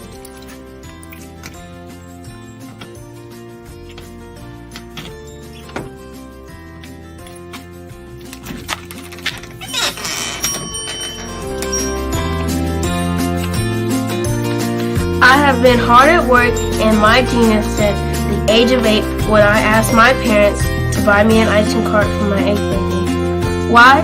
Because I love ice cream, and I knew that 99.9% of the world loves ice cream too.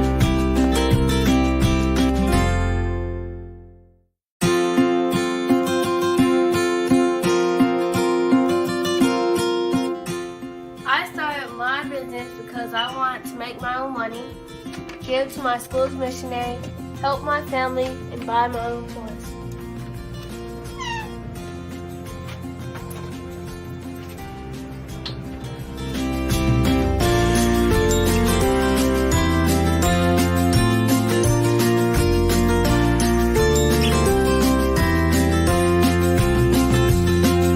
While working in my genius, I have learned a lot about business and what it takes to be successful. I quickly learned that hard work, determination, and perseverance are the standard qualities you need to succeed.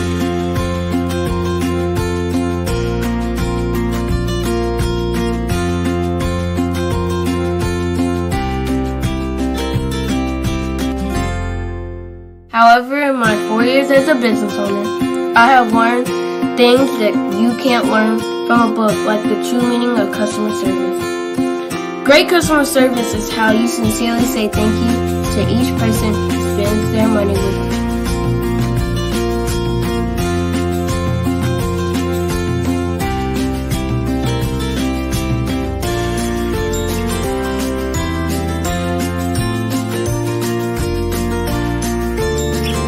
I have learned that there are more people praying for me to succeed than those who are not.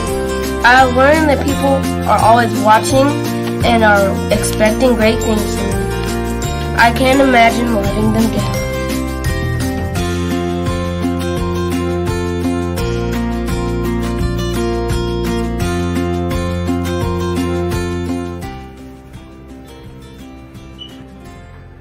I have learned that I must lift as I rise, and that I must be my brother's keeper.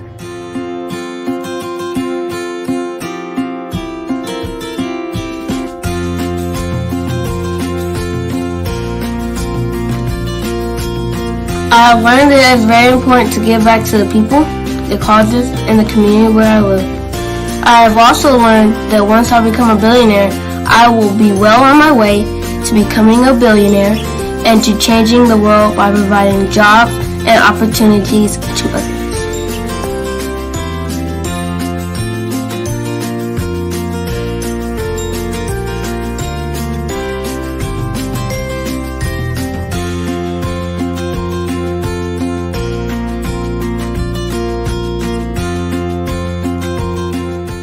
I'm Boshel, the little icing cube, and my genius is coming.